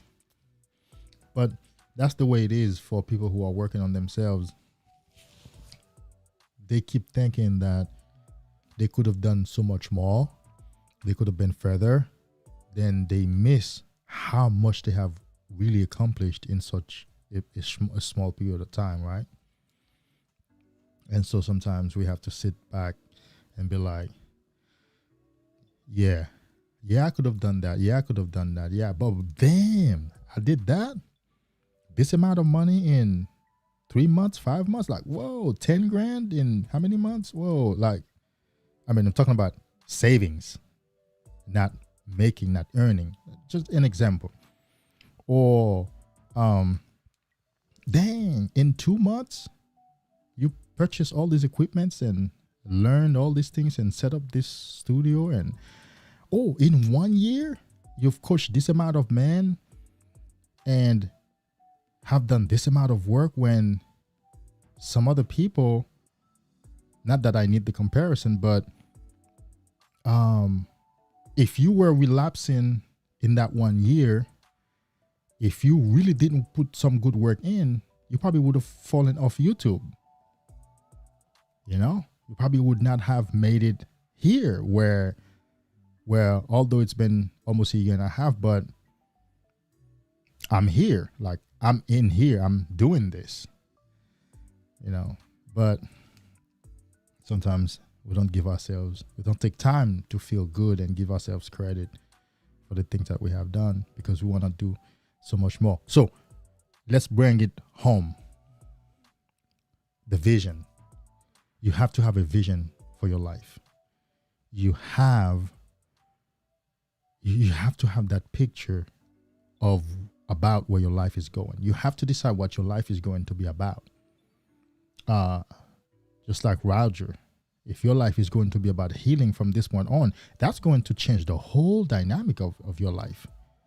That's going to change who you hang out with, what you talk about, where you go, what you study from this point on, what training you get, what materials you watch, because this is the new vision for your life. You're a healer and you're walking towards that. Remember, a vision pulls you forward. This will pull you forward. Every day you get up, it's like, whoa, I got to take one more step forward, because the vision compels you to move forward. My philosophy is that sex energy transmutation is the only way to recover from porn addiction and to practice semen retention. Semen retention is a tool to better your life, a tool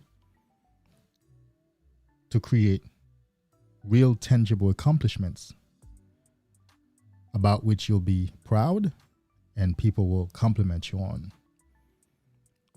And you will get to participate in life. You'll get to contribute to life. Up to this point, you've only been a consumer, just taken from society, consuming things that other people created. What about you? What are you going to give them? So that's why we need every man to step to his calling, to step into his calling, because he gets to give something to the world and stop taking, stop consuming. And now he's a creator. Now he's also a giver. He stops being a bystander. He stops being a spectator. Now he's a participant in the game of life. He's on the field too. He's living. He's participating. And as David did in his book, The Way of the Superior Man, and it's part of my philosophy also, when a man steps into his calling, when a man steps into his purpose, when a man has devised a vision for his life,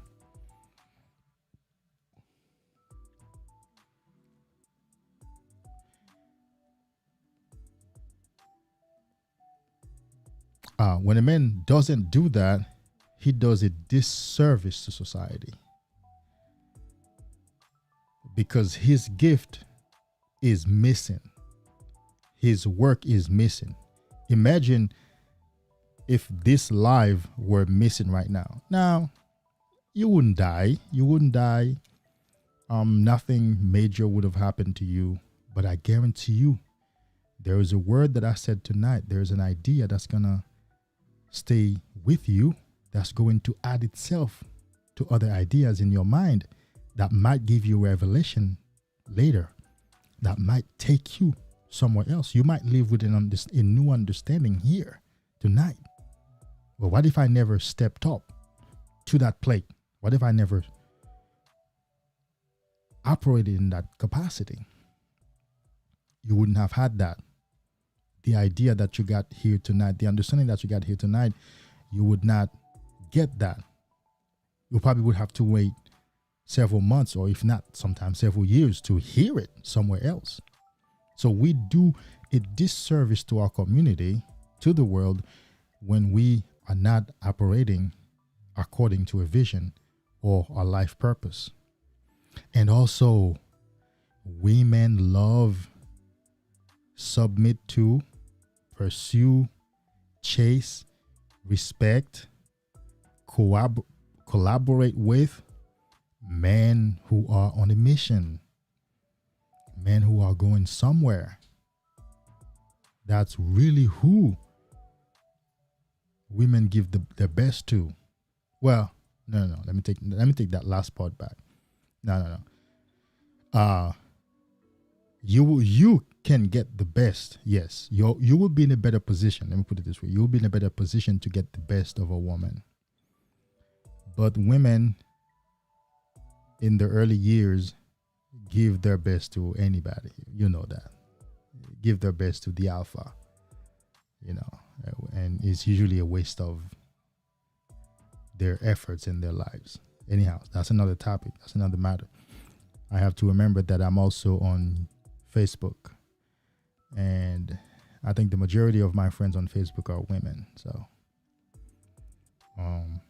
I think I'm going to reserve certain streams to be only on YouTube, although I can multi-stream, but certain streams will only be on YouTube, so I can say things that I do want to say. I'm not afraid of controversy, but I don't need it. I want to focus on my purpose. I want to focus on my work. I don't want to focus on having to answer or having to think about what somebody says. Nah. I know controversy sells, but I'm selling my life purpose. I don't need to sell controversy. I'm selling my life purpose. There's a difference, right?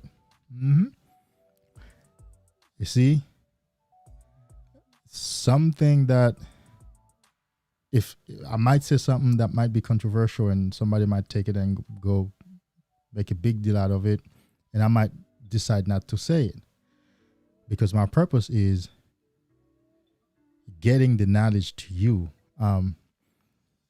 My purpose, fulfilling my purpose, not creating controversies. And because my ego has been healed, and because I've had ego death experiences, I don't need that. I don't need to feed into that. And so, bro, you need to repurpose your life. You need a vision. Roger, I've been trying to find my purpose still. I told Yahweh, I'm assuming that's Yahweh, right? Or what? Yeah. I only want to work for him. Oh, there you go. Because this world is too wicked for me, and I want to enter the kingdom. Interesting. It's beautiful. I'm going to say arguably has been my favorite word lately. Because it takes both sides of opinions on the matter, right? That's what it does. What I'm saying is, although I'm gonna say what I'm about to say, but somebody could argue the opposing point. So arguably, Yahweh's work is in the world with the people. And so all the prophets go to the mountain to get filled with the Spirit, to get inspired by the Spirit, to meet God one-on-one. Jesus did that every morning, and all the prophets. But there comes a point for them to leave the mountains, to go down in the valley, in the cities, to work with the people, to heal the people, to guide the people, to bless the people.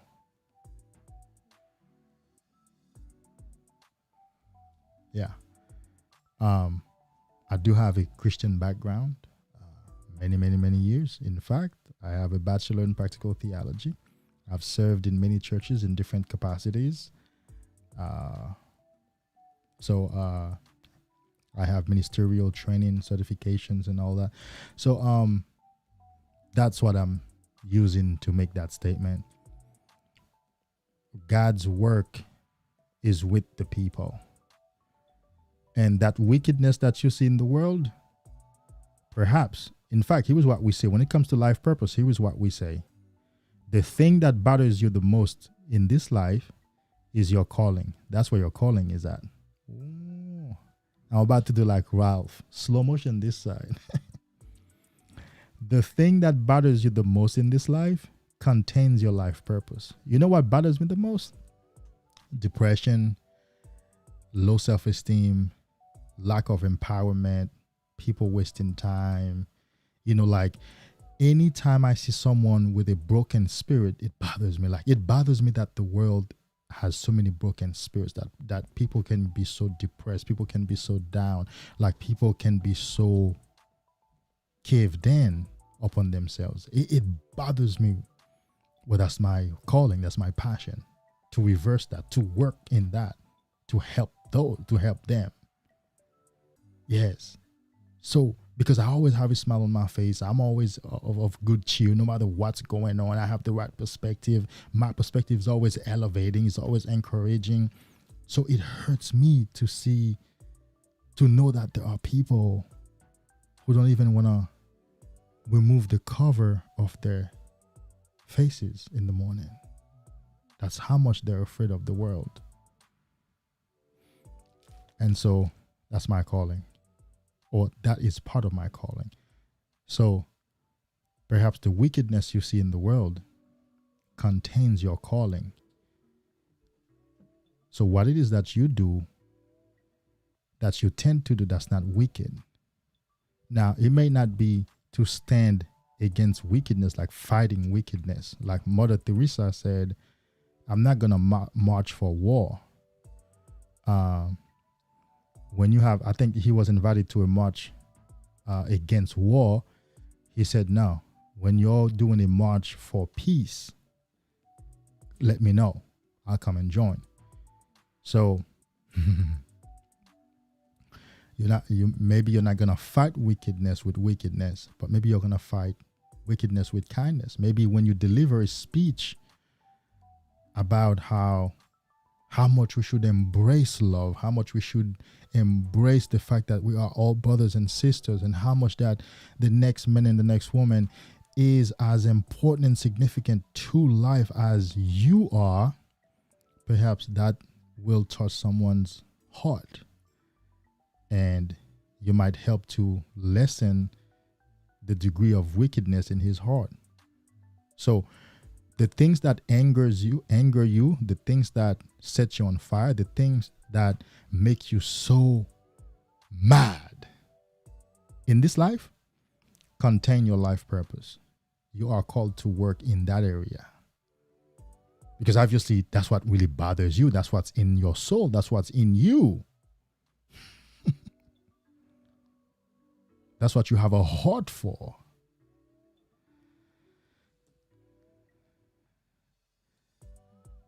I'm telling you stuff that people spend years looking for, or spend lots of money to find out, or things that I spent years finding out, learning. But it's my work to come and share those things with you. That's part of my life purpose.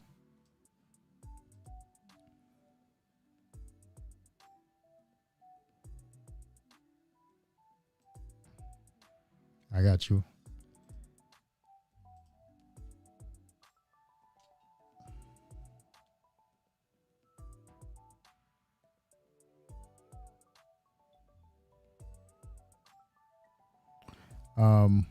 Was that Men's Superpower or my personal page, David Hughes Animan?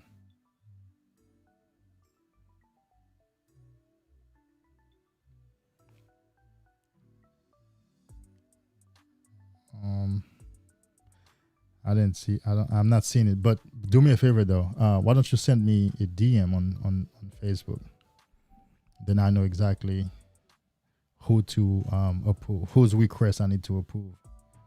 So go ahead and send me a message and a DM, and then I know who to approve, because I do have a lot of friend requests. All kinds of people.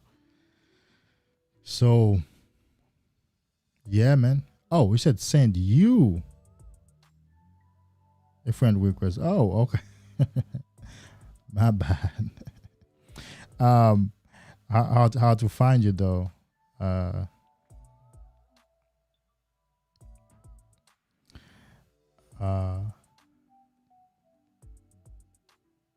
Well, tell me how to find you.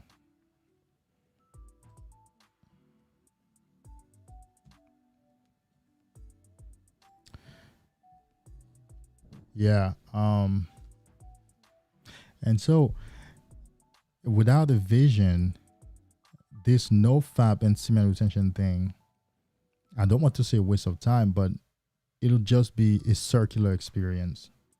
It just keep going around. Because imagine if you're not using the time when you're retaining to make something happen in your life, and then you relapse, then when are you ever going to make something happen in your life? The tendency in the recovering man is, I'm waiting for me to recover so I can get those things done that I've been waiting to get done. It ain't going to happen. You have to start getting things done within those periods before you relapse. Because one thing is certain, in the earlier stage of the recovery, you will keep relapsing.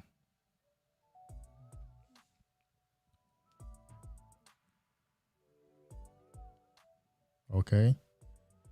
You will keep relapsing in the earlier stage of the journey.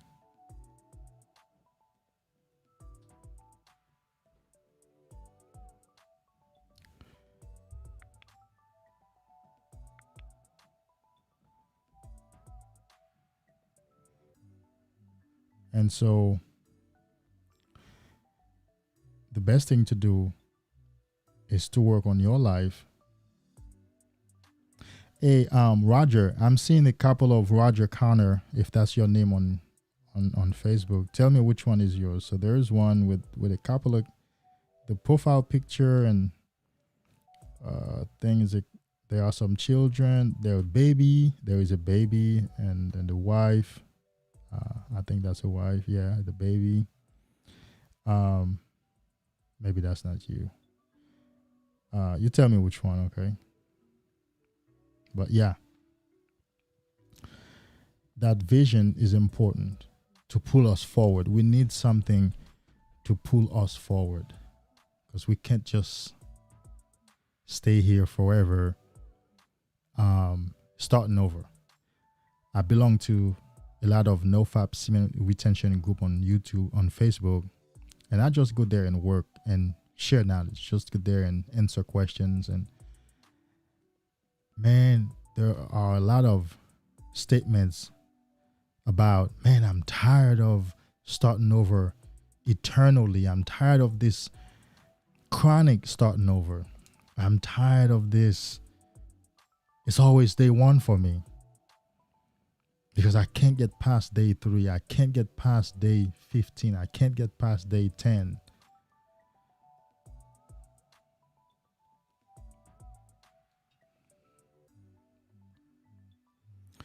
And so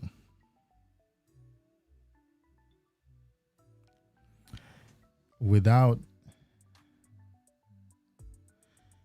a vision of for a new life,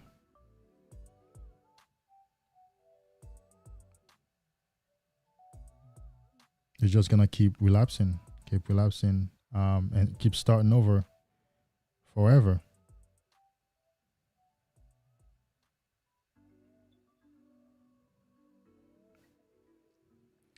Works at City of Columbus.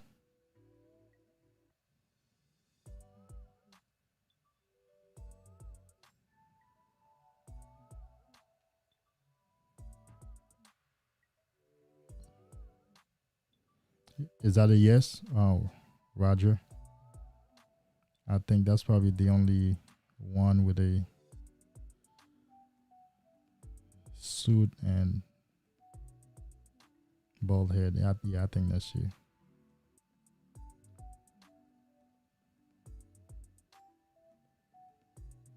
Yeah. Ohio University.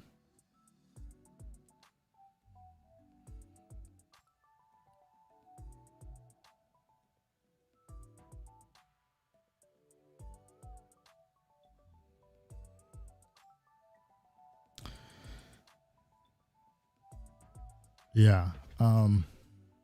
If you realize this, I have accepted my work, like in this area here.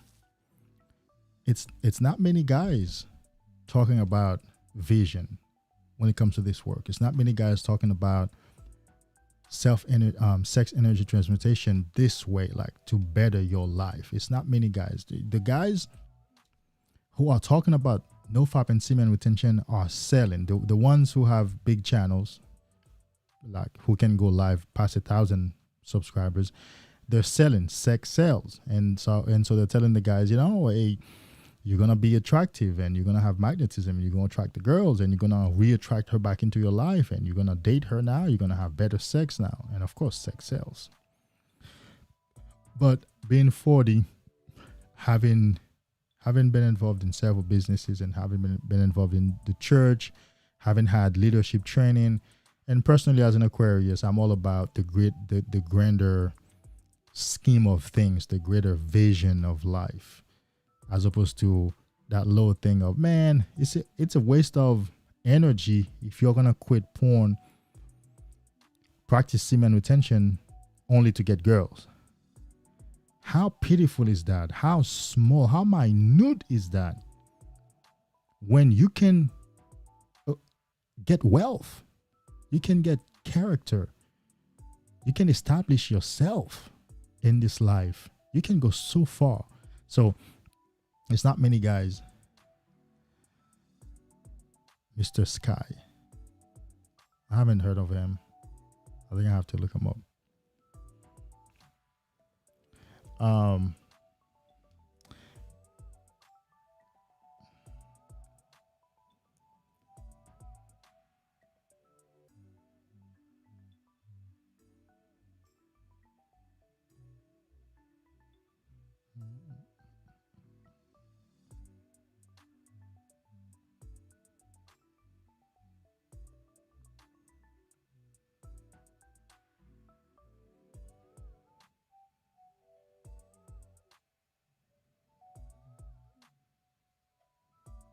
Here you go.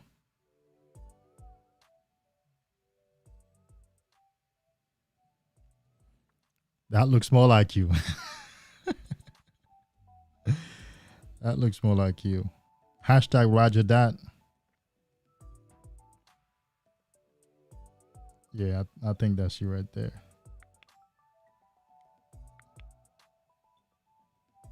Oh, it says you already sent me a friend request. Oh, there we go. There you go. All right, cool. So we are I'll tell you what to do. So I'll tell you what to I think I can't find you no more. Okay, there you go. So let me just DM you hi so that you remain in that list so that I know, okay, you know, who you are instead of just being lost into my friend list. Yeah. And so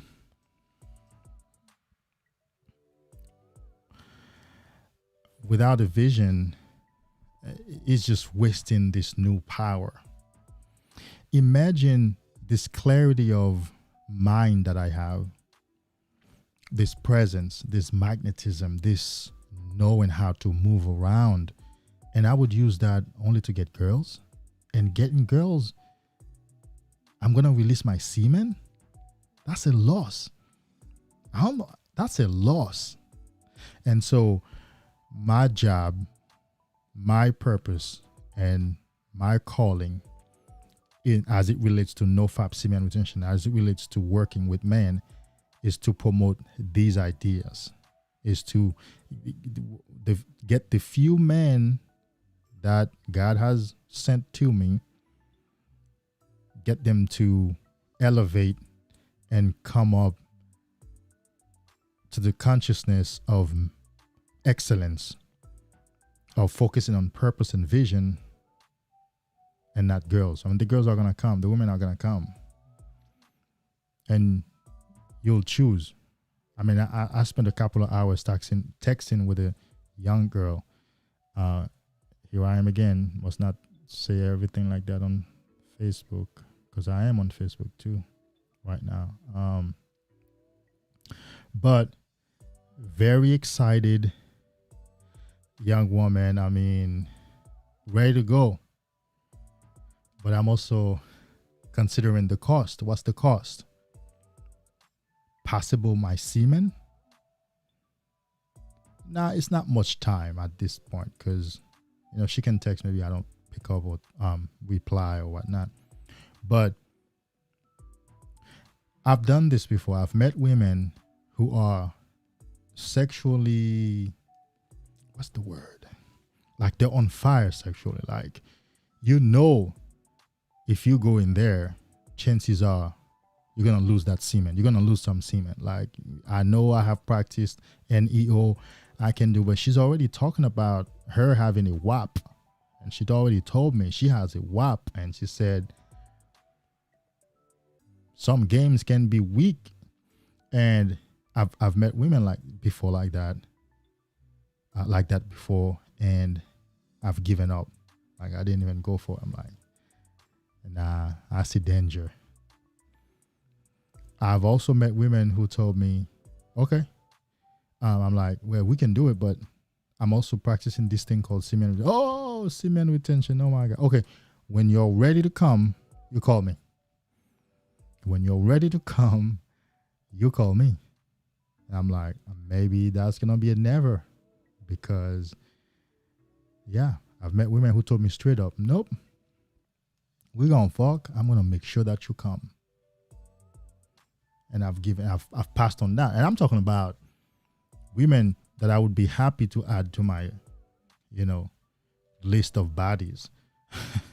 But they made it clear that, and I thank God for them making it clear that I have to bust a nut. And I let it go.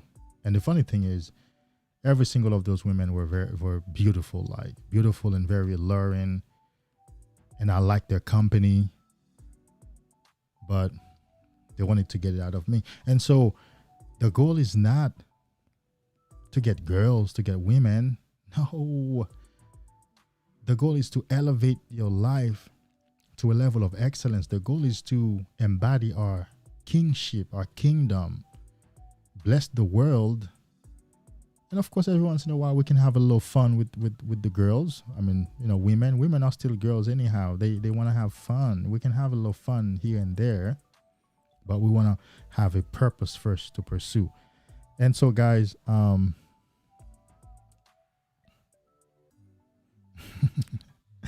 I always play this song on my streams. It's a song that I believe, if you've heard me give you that speech before, I believe that's a song for a man on semen retention. I believe that whoever wrote that song was on semen retention, or is still on semen retention. Actually, I have licensed this song so I could use it. I have licensed it from Music Bed so I could use it in my work for the next year or so. Let's listen to the words. Ready? All eyes on the way I vibe when I walk into the room. Wind blows underneath the soles of my brand new pair of shoes. I got the attention, I'm on a mission. No sweat in the way I step, I got a fresh new attitude. Oh my, my, my, oh my, my, my. Call me a king, you can buy me a crown. Oh my, my, my, oh my, my, my. I'm leveled up, and this is my world now. This is my world now. So anyone who tried to write me off, tell them they can go and write this down. This is my world now.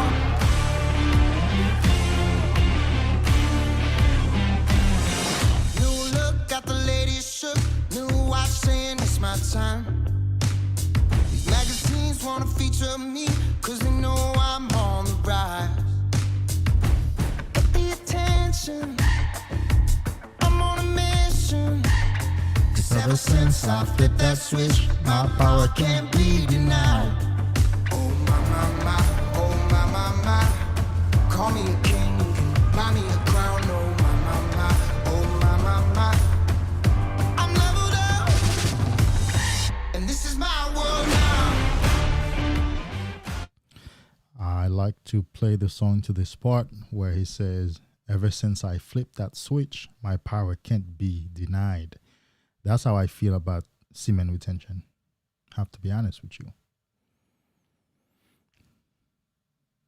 Ever since I flipped that switch, that semen retention switch, that SR switch, ever since I turned off that semen faucet where my semen stops leaking and going down the drain, ever since I did that, my power has not been denied. Not by me, not by the people in my life. I can't deny my power. I can't deny that I'm something special now. I can't deny that. But man, fuck, I'm amazing. Like, I feel amazing. I can't deny that. Every single day, every moment, whatever I do, it's in my face. Recently, during a business transaction, this lady went off on me. I haven't had somebody go off on me like that for a long time. Because usually, like I said, I'm tall, I have this presence, so people don't usually want to go off on me. You have to be like that girl, crazy on or something. I think she had just smoked or something. In order,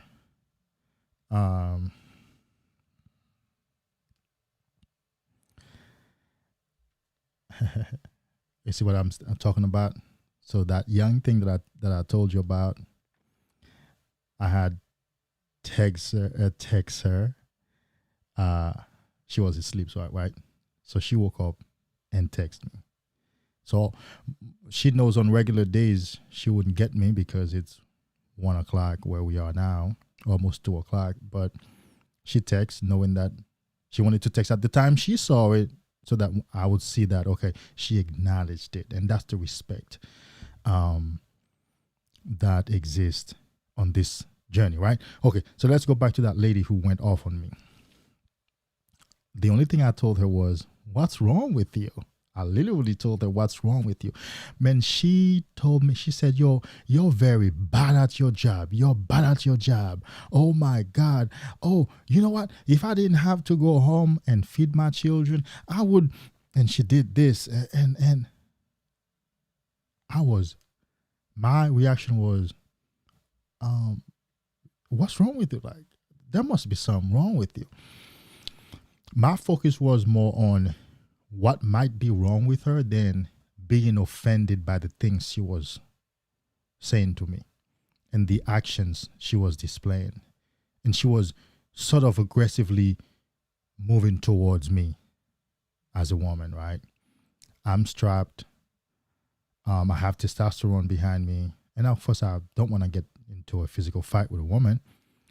But she was physically moving towards me, and she was saying things. But what am I saying? What I'm saying is, in that moment, I didn't have to choose to be calm. I didn't have to choose to embody my power, my presence. I didn't have to choose. I didn't have to make an effort to remember to calm myself down. You know how people say, man, it took everything in me to hold me back from saying something back, or I didn't have to do that. I didn't have to rein myself. I didn't have to hold myself back. You know what happened? I was okay. I was calm, collected, because that's where I live. I live in heaven.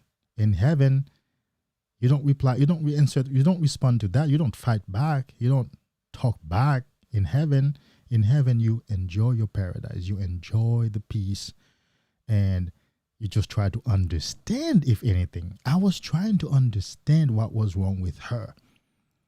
And so I'm saying this to say, I cannot deny that, boy, you're becoming very powerful. You know, like, you're really elevating yourself above the many people, because you don't have to make a lot of effort to not get involved or not get into a fight type of thing. I couldn't deny that I have grown so much. I couldn't deny that, God damn it, I didn't feel a small urge to say something back to that lady. I didn't feel anything. It was just like, you have a problem. Like, you have a problem, lady. Well, yeah. So ever since I flipped that switch, the semen retention switch, my power has not been denied. Not by myself, not by the people around me. Men, women, children, business people, personal friends, colleagues, you name it. And that's the same for you. If you keep pushing on that journey, you keep pushing on that semen retention journey, you're going to get to a place where your power won't be denied. First of all, by you.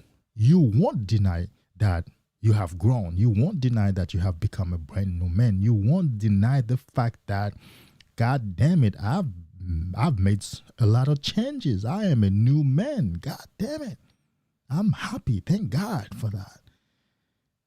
So your power will amaze you and the people around you. And so, my guys, shoot me a couple of more questions. If not, we can just wind down. But I appreciate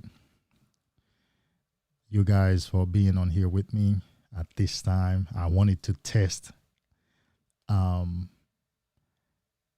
multi-streaming YouTube and Facebook for the first time. It's looking good on Facebook, so I'm happy with that.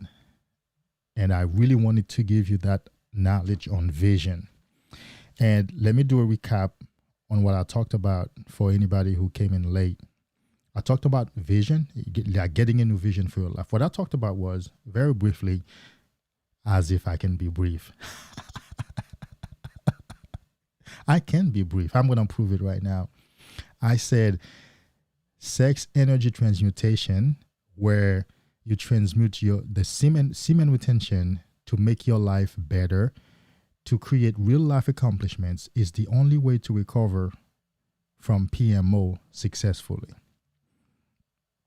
That's my philosophy. And the reason being, if you don't do that, your life won't be elevated. You won't go up to another level. And so your addiction will just be right across from you. All you would do is you would just step aside from the addiction. You won't go up.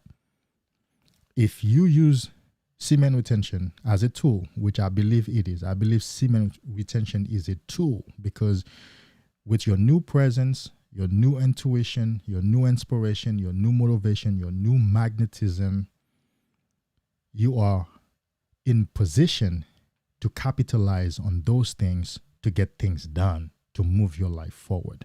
And so I defined vision. I said that a vision is a picture, a movie, a description of how you want the rest of your life to be.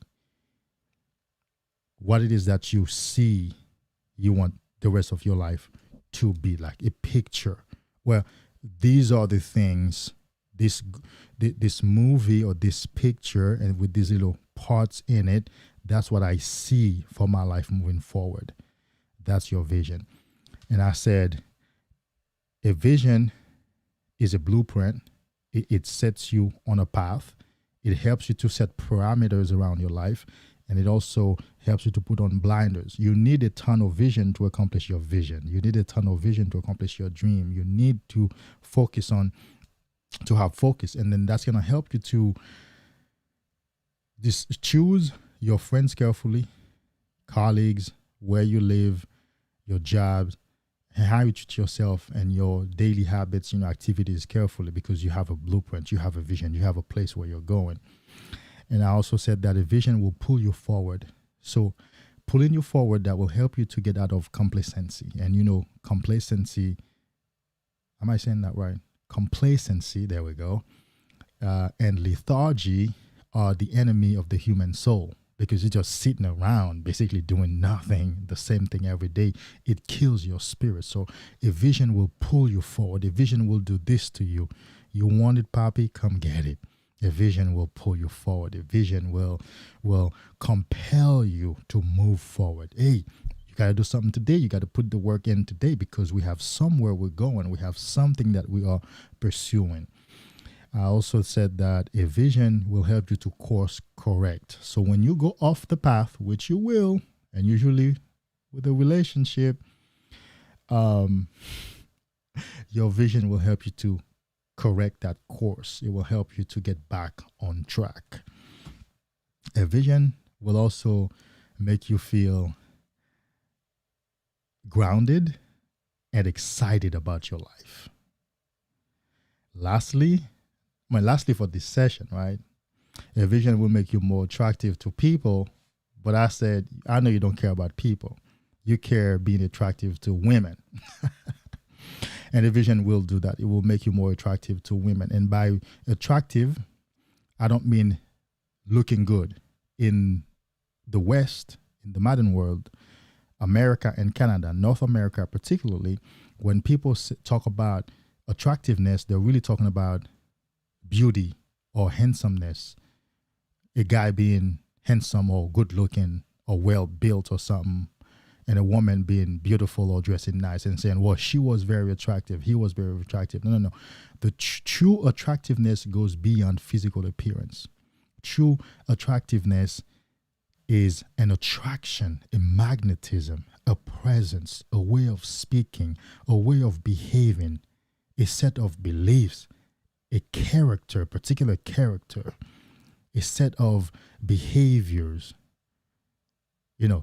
self-confidence, positive self-talk, positive self-image, high self-esteem, unshakable self-confidence, that presence, that magnetism, that enthusiasm, all those things now coupled together with a good-looking body, you eat well, you're in the gym, then that makes you attractive. That makes the whole package of attractiveness. So that's what I mean here. A vision will make you more attractive to women, because women will submit to, will chase after, will run to, will want to work with, will give their best to a man with a vision, a man who's going somewhere. They will be willing to wait on you because you are going somewhere. You're more exciting. And a man with a vision, a man with goals who are working on himself is like an aphrodisiac in itself. A woman will get wet just by that. And so a vision really is what you need for your life. You can't, I'm going to say exactly, not exactly, but Albert Einstein, I think, is who left us with that idea. You can't solve a problem on the same level of mind or consciousness that you were when you created it. You can't exit that trap, PMO trap, and practice semen retention on the same level of mind as when you created it. Because guess what? If the same mind could sustain the change, then it would not have created the problem to start with. It would not. Because if what you know, what you stand for, and who you are could right now, presently, could sustain a change, a lasting change, and an addiction recovery, then who you are right now, your mind, your belief system, your self-esteem, everything in you would not have created that problem or that life to start with. So you need a new consciousness and a new vision and a new mindset for your life. And that's where a vision comes in. My guys, I appreciate you. I thank you for being here for tonight. I didn't go to sleep. That's what I wanted to do. But my vision would not let me go to sleep, because because doing this live, speaking and creating videos and content is part of my public speaking and getting myself better in fulfilling my vision for my life. And so, fellas, I'll see you again this week. Until next time, remember this: you are on the right path. You are on the right journey. The journey of self-discovery. The journey of self-love. Yes. The journey of self-empowerment. Yes. And what you're going to do? Stay on this journey. My brothers, I will see you next time. Namaste. You are king. Stay in your kingdom. You are on the right path. You are on the right journey. The journey of self-discovery. The journey of self-love. The journey of self-empowerment. Stay on this journey.